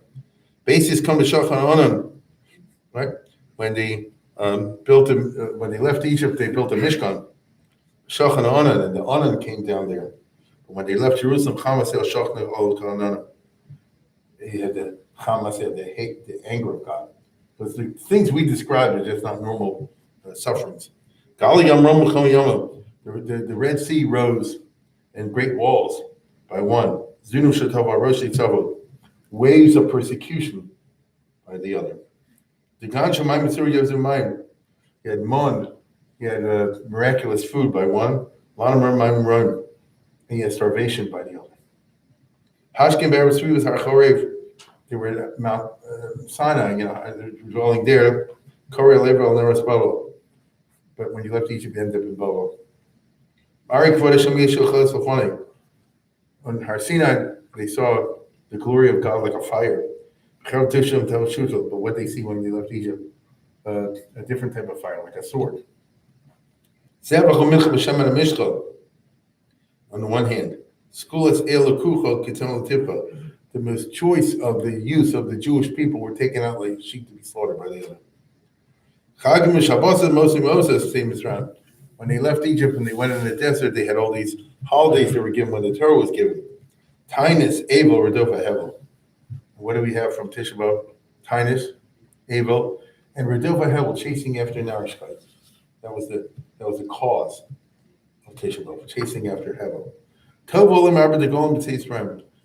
The wonderful physical organization of the Jews, even Bilam, who hated the Jews, had say Matov Alecha Yaakov, which in the Pashup Pshat means you're very well organized. And look down at he said Shochim L'Shvato. It wasn't a mob. It was very well organized. But all the Ishmael Malachas around, there were different tents. In Tisha B'Av, you saw the enemy tents, the enemy armies. Yovel Shmiter Shoketa. When times were good, we talked about having a Yovel. A Yovel means that you won't be attacked by enemy. The land will be quiet. Marshal, that means the Karl causes, and you have the opposite now. Kaparas run around the Zikaron poetically. You have all these parts of the base of Mikdash, the Kaparas and the Yarn and so forth. And by the Romans, you have Avnei Bela. You have catapult stones. Levim Aron Shim Zakenu. That's the good side. Nokshim Amoni Mochim Konim. And with the Romans, you get tax collectors, oppressors, and buyers and sellers. This is the mass slavery we talked about before. They're mochrim b'konim. They're buying and selling Jews. You can't imagine what the slave markets must have been like in the years following Tisha B'Av. It just boggles the mind. Moshe Yerevan Chenu. You have people like Moshe and Aaron leading the charge in the first one. And then you have Nebuchadnezzar and Hadrian, Adrianus Caesar for the second one. You have Naruch Mulcham Hashem Shoma. In the time of Moshe, whenever we had a war, God was on our side, and we beat the Amalek and the Og Melchabosh and all that. And now it's defeat. It's defeat. Rachim Menavinu. God is far from us, and we always got beaten by the Romans, by the Babylonians. Sisi Paruch of the Seder Mareches, all the splendor of the Paruches, the Kodesh HaKadoshim, the Seder Mareches. Now, as opposed to Chemon Liteches Oli Socheches, poured out wrath of God, which surrounds me now like a circle. All the karbanos, versus Cherma de Karm Neser. And now we are the Karbonis. No, the Romans instead of killing sheep, they're killing people. Stabbing them. They used to have these splendid garments of the high priest. Shmikos, the truths of Kozros, and now it's replaced. It says when the high priest walks around, the Nishma Kol Kodesh, you hear the jingling of the pomegranate things, right? Now you heard the cries that Josiah was talked about before. Shmikos, the truths of Kozros. Tzitza Zabaham Shabarav, the famous Tzitz, versus Hoshach HaNezer V'Alezer, and now the crown is stripped. Kedusha Nevuva Kavod Hashem Nira, versus Nigola Morah. Now we're Nigola, which is dirty. Morah, Baruch HaTumah. Rina Veshua Chatzot Zatrua, the splendid Chatzotras, and Azaka Sol Nakas Hol. Now you have the dying screams of the starving, of the Nakas Hol. Shulchan Menorah Ketorah, the Shulchan, the menorah.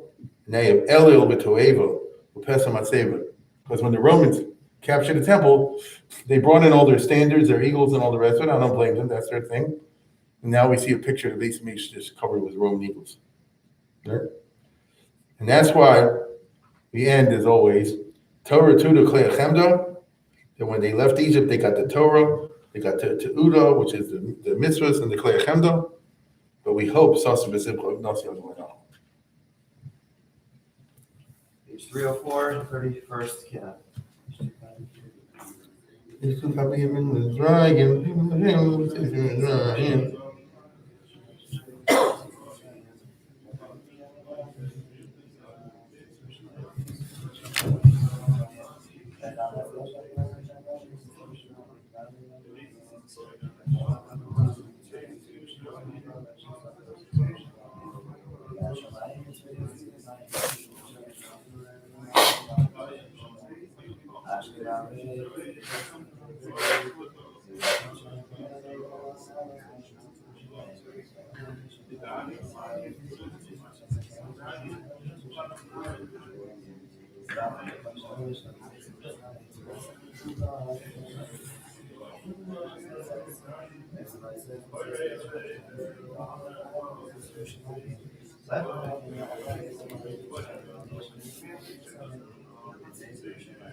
Thanks.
Now we move to number 13.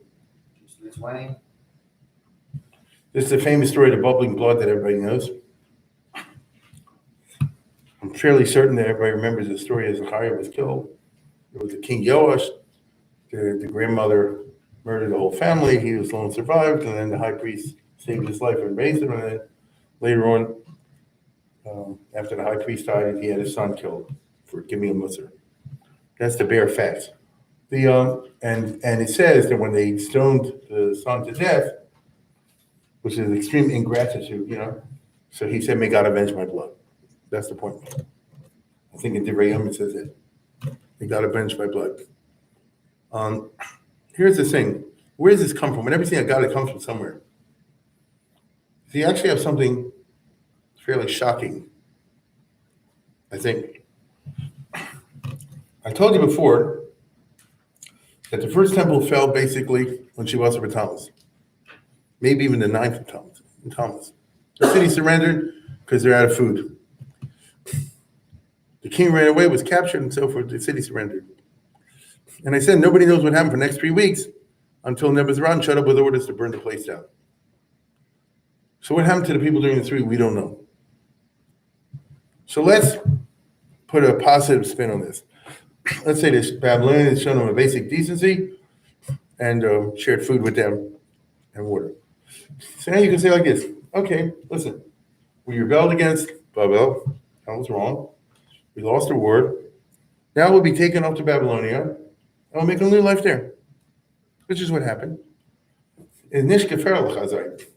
All right?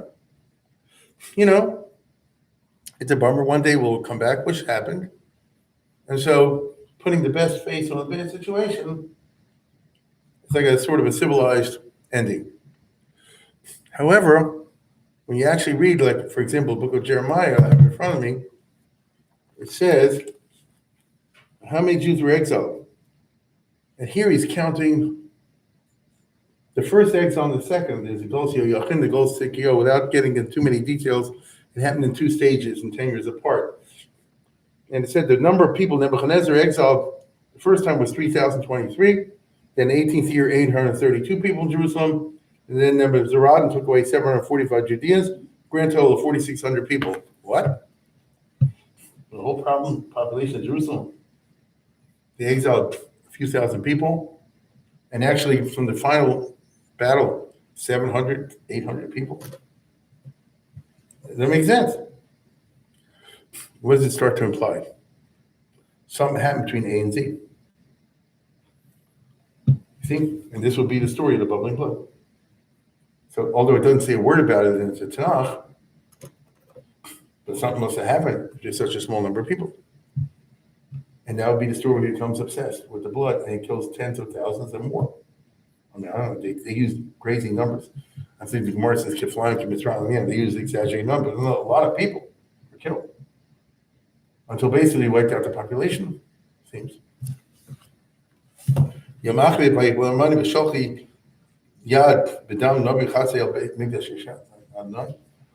That since the people were so brazen as to kill, but it happened hundreds of years before.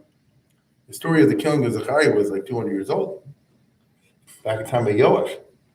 Here we're talking about after Yoash and Amalshia and Uzziah and Yosam and Ochoz and Chizkiel and Menashe and Amon and so on and so forth. So it's a lot of time later. And the blood was not covered. You do kisi adam until Nebuchadnezzar showed up. Now again, this is a poem.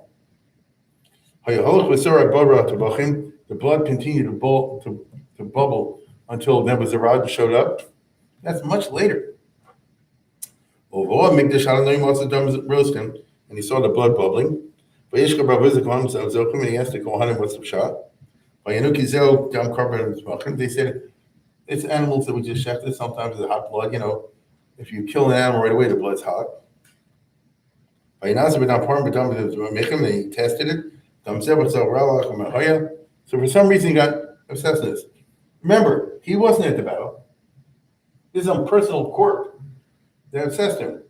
Unless he always made a shemayim. And it still wouldn't stop bubbling. So he launched an investigation and he found out he was a holy man who was killed being innocent. Who was innocent. And his run got into his head that now will avenge his blood. He's a Babylonian official. He wasn't at the battle. He just showed up now. His orders were everything down. And then he got hooked on this. And he's the order started to knock down the base of Mish, burn down the city and all the rest. He got hooked on this. Take out all the Kohanim and we're going to satisfy the blood. So if you go by what it says over here, but the Gemara uses these terms, he killed priests by the hundreds and Bachrim by the thousands. Actually, tens of thousands. Okay? And he shechted all the Kohanim, but ain't shekel down my nobby himos and most, and won't stop bubbling. And the parents watched their children be shot one after another, which means he went on a personal berserk. And he had the army with him. He just kill more, kill more, kill more. And after they killed the children, they killed the mothers. And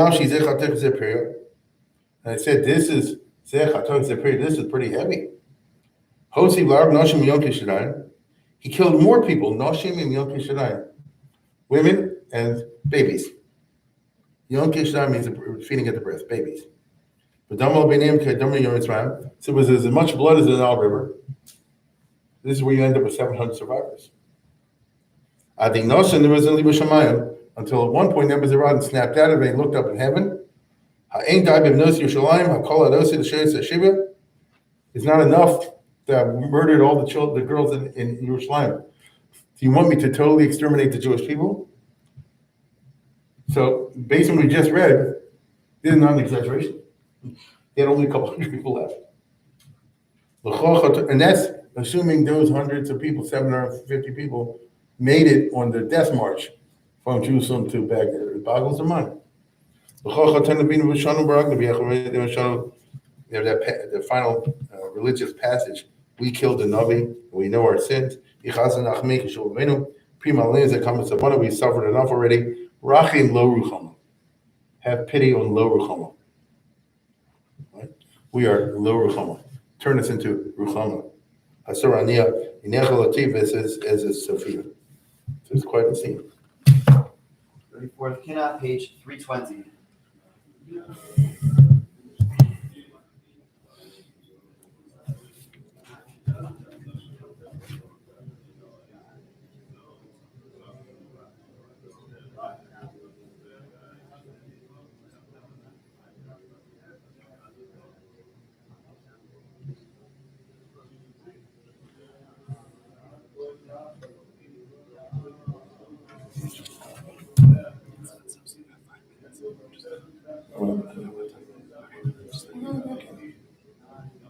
Where is he? Not far away.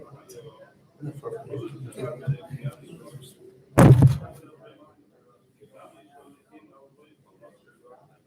Because we started at 9:30. Yeah, you see.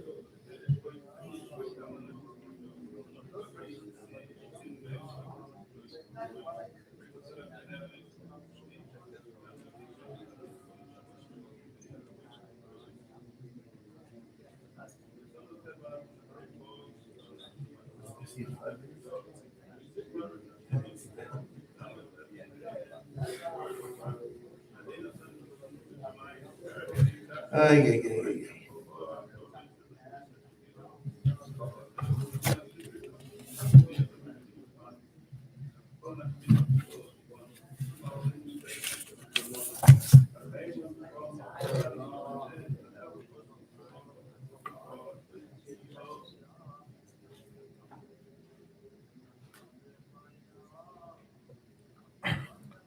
Now we move to number 14. 324. Very famous piece, written by a Talmud of the Ramban. I say that because it smells from that era, 13th century. When you had, everybody knows the famous debates the Ramban had with Pablo Cristiani. There were other disputations at that time. Happened to be a period in history when the Jewish religion was under significant intellectual attack from the Roman Catholic Church. Right? And if you are a New Testament person, the New Testament will say like this: the proof of the New Testament is Tisha B'Av. The Jews lost the temple, they lost everything, and God rejected the old type. In order to get back in God's grace, you have to have the new type of Judaism, which they call Christianity. And the Jewish response is different. And so the person who's writing this in Spain talks about the Jewish people, shkuris below me yayin, famous expression. I'm drunk, but not from wine. You're drunk from sorrow. That's like, overwhelmed, as we would say today, with sorrow. God forbid a family gets bad medical news or something like that. The shkuris below me yayin. You're drunk, and it's not from wine. Hashlichi tupayach. Throw away your tambourine, meaning all your joyous instruments. Karchin of a gozer ashri tupayach. Tear out your hair. and mutilate your face. That's what they do in the Middle East when they hear bad news, right? You know? See how Kinos take up lamentation and go around like crazy, and cry out before the God because your temple has been destroyed. I'll never shall I see your dead children. Because the enemy says, how could it be if God didn't cause it? How could the enemy penetrate in the great and glorious royal city? How could the foreign feet trample, enemy feet trample the sacred ground unless you deserved it? The famous scene in the Gemara and we saw in Josiah, they broke in and nobody was ready for them. That's why they killed all the people. They were bringing korbanos. They broke in, they found the Kohanim, the Romans broke in, they were in the middle of offering sacrifices and being faithful to their task. They stayed and didn't stop. Like you see sometimes in the movies, the doctor keeps performing the operation even if the Japanese come in, like that. Until the blood was all over the place. And those uncircumcised tummy people entered into the Kodesh Kadosh and Lamokum Asher Kohen Gadol Yori Lo Shechus, even the Kohen Gadol and Bechri was Yipai Chal Shbach. Doesn't this prove that you are rejected? And indeed, Kol Yilas Basim Rach Nishmas, the scream of Bas Tzion you can hear from far away. Tizek Sabash Cheshbon, Tivka made me pause. They cry out like Cheshbon, but these are famous biblical figures. I have drunk bitter wine. I've been eaten by lions with big teeth. The Babylonians, and now the Mershas, that's Esau, that's Rome, that's the Christians. But God says, do you know what your sin is? Because of your sins. You didn't listen to the Tzofim, to the prophets. Instead, you went for the Trophim, for the idols. Right? And so the Jewish people were in a bad way. But they defiantly say to their detractors, don't you rejoice because I've gone down. Al Shever come out when it's been broken. Kinofalti kamti, because the Jewish people have a survival record. Nofalti, and then kamti. I've gone down many times and come up. Adonai is running. The good Lord has always helped me to get it back up. Hine asfani ilish pizarani. The same God that scattered me told me that one day He'll restore me. V'yigalech mimech tzurei shemacharani. And the same God who sold me out will one day save me from you, my detractors. I told you, he means the calf again. My detractors. And then you'll get, the day will come when you'll taste the wine that I've tasted. And then instead of you bashing my children's brains against the wall, I'll get to do it to you. This is really 13th century stuff. 35th Kinos, page 324. Scores me on my sheet with back because there's a line.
Now we move to number 15, 28. right? The famous scene on the Shal Shalom Yisrael, that I think everybody knows is not a first Tisha B'Av, it's not a Kinos, but it's kind of funny because today you go back and forth to Israel twice a week, you know, but 1,000 years ago it wasn't like that. And to say somebody, I'm thinking about Eretz Yisrael, they never saw it, most people never got to see it, and therefore you can only imagine it. This is from the greatest of the poets, Yehuda Levi. So he's imagining, it's a Mary Poppins form of Israel. It's what he imagines as the perfect, the perfect. And in a certain level, it is that way, but only if you're a poet and you look at it in Ruchni's eyes. Right? Some people get off the plane at Ben Gurion Airport, and it's an airport, it's a Jewish airport. That's great, you know. God bless them. That's wonderful. A Jewish cab driver. And they'll look like this. I smell the Kedusha. I feel the Kedusha. It's a different sensibility, right? Yehuda Levi is that. This is the poem of that sensibility. I think everybody's aware, said every year, that Yehuda Levi was a poet living in Spain, in Toledo. And he had a medical, he was a successful poet. I said it wrong. He was a successful doctor. So he didn't need to make money in poetry, right? He had a medical practice, a successful one. But because he's always into all this Hebrew, Jewish stuff, you can't be, and because you have a poet, so you're drawn to Eretz Yisrael. And eventually he writes that book, Kuzari, in which he writes both sides of the debate, you know, the king and the rabbi. And yeah, it goes to the king of the Khazars, I think everybody knows, keeps throwing him these questions. And he's hitting the ball back. It's a little cheating because you know the question, you can write the answer. But nevertheless, that's what he does. Explain the Torah, explain the mitzvahs, explain this, that, and the other. But repeatedly in the book, the king says, oh, you're telling me the Jews are special and Eretz Yisrael is different than any other country, so why don't you Jews go there? And that's the only one he keeps saying like this. He says, he busted me. Nitzach. I don't have a good answer. It happened several times, and by the time you get to the end of the book, the rabbi said to the king, I made you Jewish and you made me a Zionist. I'm going to Israel. And the king said, I wish you good luck and all the rest of it. So you see, as he was writing the book, he's wrestling in his own mind about whether or not to make Aliyah in the early 12th century. I'll say it again. He wasn't a poor guy. He had a good business. Like we say today, he gave a flourishing practice. Right? And historically, we know he never got there because he made it to Egypt, it seems. And then a plague hit in those days, you know, the countries were full of plagues, and he died. There are legends, whatever. That's what happened. So he never actually got to see it. But in his mind's eye, he sees it. And the reason we include this is every Jew, every from Jew, should think of Eretz Yisrael this way. It's perhaps harder for us today because we actually have an Israel. So we deal with the flesh and blood. But some part of you has to see it through this eyes. And he says, Sion Allah Sishal, he's the poet in Israel, in Spain. And he's saying, Sion, he's talking to Sion like it's a girl, you know, like Mother Zion. Hello, Sishal Shalom Asiraya. You know, we say now this Dash, Drishat Shalom, which is coming from here. Drishat Shalom, that bring you Shalom, greetings, correct? A dash. So he says, Sion, hello, Tishal Shalom Asiraya. I care all day long about you. Do you care about us? Right? Hello, Tishal Shalom, do you ever ask how we're doing? Dorshi Shlomech, we're always asking how you're doing. Behim Yesar Adarat, that's most of the scattered sheep. Miyam, Mimizrach, Mitzaf, Matema, Shalom, Rachok, Bakaro, Si, Mikol Berecha. You know, every day you get greetings from north, south, east, and west from Jews, because whenever they daven, they always speak to you. Things like that. Shalom Asir Tikva. Do you ever worry and inquire about me? I'm the Asir Tikva, of the prisoner of hope. This is where we appropriated this for the Soviet Jews. We got this from here. Right? I'm the prisoner of hope. Nosin Demol Katar Hermon Benichsabrem Del Har. Do you ever ask how I'm doing? I, who's a prisoner, meaning I just got to go and see you. I'm just, like I say, I could stay here and have a good practice. I'm a prisoner of hope, and I yearn to pour out my tears in Har Hermon, because I would like to cry in Israel. Right? Live kos enusich anitanim beisam shiva anichin shivach. Boy, is he a poet over here, right? He says, I dream I would like to be a monster and weep like monsters are capable of weeping over your fake. And I would like to be a kinot l'shirach. I would like to be the instrument that sings your songs, which he's about to do by writing this poem. Libi lebeisel v'lifnei mod yema. My heart is not here. My mind, in other words, is in Beisel, which to him means Israel. Lifnei el mod yema l'machnaim chom l'rach. I would like to see Beisel, Jerusalem, and Machanayim, and all Negei Torah, all the Negoyim, all the halachas that they practice in ancient Israel. Shama Shechina Shchunalach. Oh, the place where the Shechina is. Yotzei Pasam Bolsharet Zedek Sharach. And you can see a straight opening to the gates of heaven. I'm sure in Israel there's no sun or moon. The Kvod Hashem provides all the sunlight, like happened in Har Sinai. They didn't need a sun or moon. The Kvod Hashem is the sunlight. We don't need no stars and all that. I would love to pour out my soul in the place where the prophets once poured out theirs. You'd see on Yerushalayim, you're the chair of God. So how come these goyim now, these avodim, right? Because it's occupied by Yishmael, who was from Hagar, who was the Shifra. See, how can these avodim be al kisos gvirayach, or in the chair of Sarah? Boy, I would love to walk around the place where the prophets were once wandered. If I only had wings and could fly there, I would place my heart in the place of the bris ben Abisar. I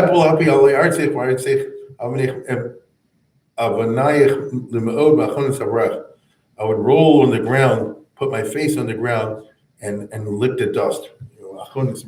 Roll it. I would consider it a privilege. I'll tell you again, this is now out of fashion. Long ago, if you read people went in the 1700s, 1600s, all the rest of it, these real front types, they'd get this, they'd roll on the ground. This is as a chus. We somehow lost this because we have the real Israel. You understand? I would be in shtomim. I'd be in awe if I got to actually see Hebron, the Mars Machpelah. I'm sure that it's not regular air. It's Chayin Neshamas. It's a spiritual air. It's a different thing. I mean, Martyrdom and it smells better than the myrrh, right? And I can tell you, if he got to Israel, he was saying this. I can smell it, kid too. Some people like that. I can smell it. But Nofis Suf Narach, it's like Nofis Suf. I'd love to walk barefoot, to have this chus, to have physical contact with bare feet on the holy ground. Where the Harabayas, where the base of Mikdash used to be. But to walk where the Aron once was, all the rest of it, leaving aside the halachic questions. I'd like to cut my hair like the Nazir used to do. How can I enjoy food anymore when I think now the dogs run the show in Israel? How can I enjoy sunlight when I see the buzzards eating, your flesh? Like Shakespeare. Too much, oh bitter cup. Right? Notice. Let me stop drinking this bitterness. Harpima, give me a break. I'm too full of bitterness when I think of the current state Eretz Yisrael is in. When I think we're all laws, that's Shomron, I'm drinking bitter wine. And I drain the dregs when I think of Oliva of Yerushalayim. Sion Klilas Yofi, Allah B'chein or Limod. You are the peak of beauty. You're like a 10, right? But he says, you've captured Niksharu. You've captured in bonds those who see me. But the only people you've captured are those now who in Golis are crying over your sad state now.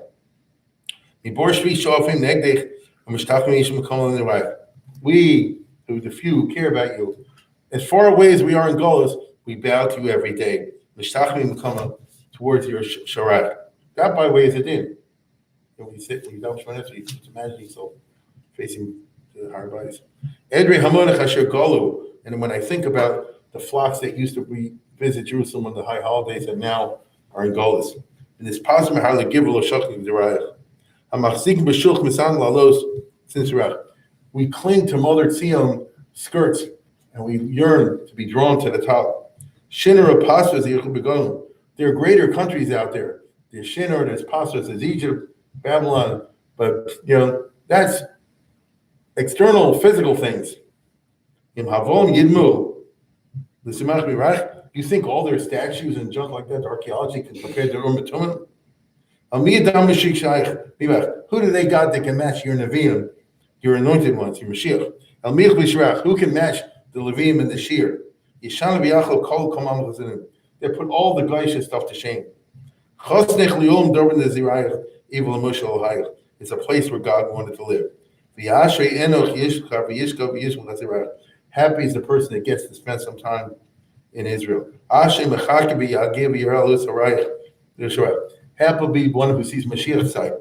When your light arises, and like a morning star breaks the darkness, will come to Geula. So you see, this is a religiously romanticized, super image of Eretz Yisrael. And it's a shame to say it's hard to connect with this. 26th kinot, page 328.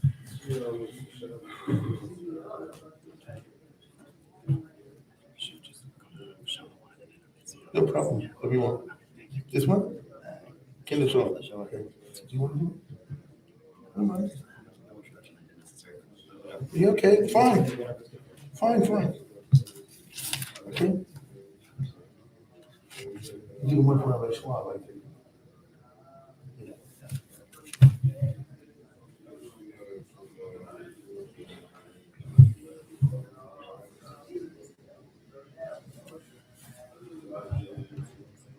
Do one more. Holocaust one, then 19. Skip the burning of books. That's what you said. It's after Crusade.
Page 386. Yeah, the hours later, we'll go right away to the Holocaust, the Kinos, which I think is self-explanatory. I guess we'll read it together, and then you'll understand as we go along. So whatever page is 386 you have. Hazocher maskir of Darba Kedosha, Mesa Sharat B'Chartano, Yizkor Diron, Shaldor Achron Oyim Mehoyolano, Shtufi Mabuldom, Shemos Menafshosam, Koshkui Imke Habocha, Yivkedim Elohim Bartzos Achim, Vadeyad Zichrim Lebracham, Surilo Kapai Chachamei Shamayim, Hayamiktav Shipti Israel, Edos Ukihilos, Arim Beglilos, Chaburas, Mostas Makomadeyam, Yikim Alkimayim Tiradeinayim, El Ashtos Nachli Hadamos, Ali Alfi Alofim Gufim Nisrafim, Toesh, Bachurbas was, Yasari Atar Machzikim Mesur Mapirchi Kuna Hatirin, Achoshi Midrashos and Maros, Tinokos of Isram Yakim, Abonus Bochus Visavos, Visabim Visavos, Yazar Batapashi Odo, Began the Rabos, Ribabos, Nehom Chaim, the Mosam Lonifrado, his Domam Drosh, Kisi Sos Rosh, shall call Nidof Leolim Hatrufa, call Nashas and Mason Meshavos Roshes, Shisha Alfe Pomim Alofim, Shlashia Levoer, Bibrak Sam Besoer, Ekarmi Achemid Hafto, Goel Adam, Noah Zecher Yis Saram, Altim Kamisivr Kosofto, Zechorhan Okos, Rashat Okos, Ozi Lo Retzach, Yori Demeim, Betimus Panem, Losi Shakachno Netzach, Kolchil Ganicho and Hitzaricho, Mishtudi Lahakos Haklobim, Zechor Spor Benochon Sor, Ad Ace Lekom Elban Aluim. B'machnos aproim ke'ev negoim upachi nefoshes hagumos harafos etzroko utzchok klima varok petzi hakos ayumos v'rovin simon shigon nisovin mechishon nechshon likoal v'chol nakos cholo mikol yachinum lo cholilo lechol milishkoach v'tim rasoshem b'kiter kivshon tile til matzomas v'gidin v'chadri horal kol sha'agos mikal hanechnokim toch toy ha'egim v'sirchan aguf v'sigvias siguvos Glaudomen, Admas no Atzim, Hechofel Torfam Laboris, Kovam, Vod Ish, the Kishu, Tehanoshim. Ocreases as Moshe Rashi, Apros, Min, Shibud Perach, Salmovus, small, Bechiora Urios, Halchofri Habaris, Yusur Kibut Keber, Oridum Shol, Echino Achioseno, Vesir Subin Seno, Kosis Tarela Midi Rofim Aksarim, Complete Hasridim, and Mechil Sistarin, the Temi Yolon, Bavatish Tomorrow, said Tomim Liolo, Dam, Bene Hagola, Koi Ariel Minibus Chasodecho, Soda Kodoshin, Miyimne, Asher Isham Lo Sichbab, Bechunecho, Ayumakachi Shmecho, the Choshma Yisrael Mosr Nevish Shu Yasfem, Yayom Achron Itzdiku Din, Bafanim Amin Onu, the Shor Shirs Mitogon, Vachin Nishar on Kios and Nidham Blikwarm Lishtateya, Lomat Seba Sefa Lipkos, Yibabos, Lebo Seach, Ragnizchi Adamaz for us, some Tosis Simply Shugea, Hurry Afria Kidosam. Trumas Dishni Mizbeah, Mia Malel, Sari Israel, Asher died from the cave the Trepes, Usher Safer Kimat Mizer, Eich Komoso, Ayom Dich Pepes, Elchai Merachim, Ados Chanachim, Asher Lchol, Nen Nechsebes, Archodosh Tazriya, Karnehod Tatzmiya, Ruchelhim Rachefes. Page 390. Itzion ve'areha Aisha v'tzireha v'chiv sulach agurasak Halbal neureha Alei armain asher nutash Yash masain adoreha V'al v'yas mecharfeel B'saich migdash chadareha Litzion ve'areha Kima isha v'tzireha V'chiv sulach agurasak Ahalbal neureha Alei galus mishar seyel Mani meshir zimareha V'al damam asher shupach Kima meyareha Litziyain ve'areha, Kema isha v'tzireha, v'chiv sula chagurasak, Ahalbal niureha, Alei egyai mechaileha, Asher dama mi'areha, V'avad asher shamim, Uvitu sanhedreha, Elitziyain ve'areha, Kema isha v'tzireha, V'chiv sula chagurasak, Ahalba miureha, Alei zivchei simideha, Ufid yainei b'chayreha, V'yachilu kleyecha, Umizbach kitayreha, Elitziyain ve'areha, Kema isha v'tzireha, V'chiv sula chagurasak, Ahalba niureha, Alei tapei melacheha, B'nei David yivireha, V'al yafyam asher chashach, V'eis saruch esareha, Elitziyain ve'areha, Kema isha v'tzireha, V'chiv sula chagurasak, Ahava niureha, Alei chavayit asher gala, V'yeis korban tivireha, V'alei chetz asher lachatz, V'sam sakim chagureha, Elitziyain ve'areha, Kema isha v'tzireha, V'chiv sula chagurasak, Haba niureha, Alei machas v'rai makais, Asher hukun izdireha, V'al niputz alei sela, Ola leha onareha, Elitziyain ve'areha, Kema isha v'tzireha, V'chiv sula chagurasak, Ahalba niureha, Alei simcha soiveha, Tzachaku ashvareha, V'alinoi b'nei chayrin, Nidiveha tehayreha, Elitziyain ve'areha, Kema isha v'tzireha, V'chiv sula chagurasak, Ahava niureha, Leifesha asher aitza, Silu derech ashereha, V'al tzivais ke'aleha, Shizufeha shechayreha, Leitziyain ve'areha, Kema isha v'tzireha, V'chiv sula chagurasak, Ahava niureha, Alei kalais mecharfeha, V'eis rabu figareha, V'yarik shas megadfeha, V'soich mishkan chatzereha, Elitziyain ve'areha, Kema isha v'tzireha, V'chiv sula chagurasak, Ahalba niureha, Alei shimcha asher chulal, V'fi kamei mitzireha, V'al tachan yitzav chulach,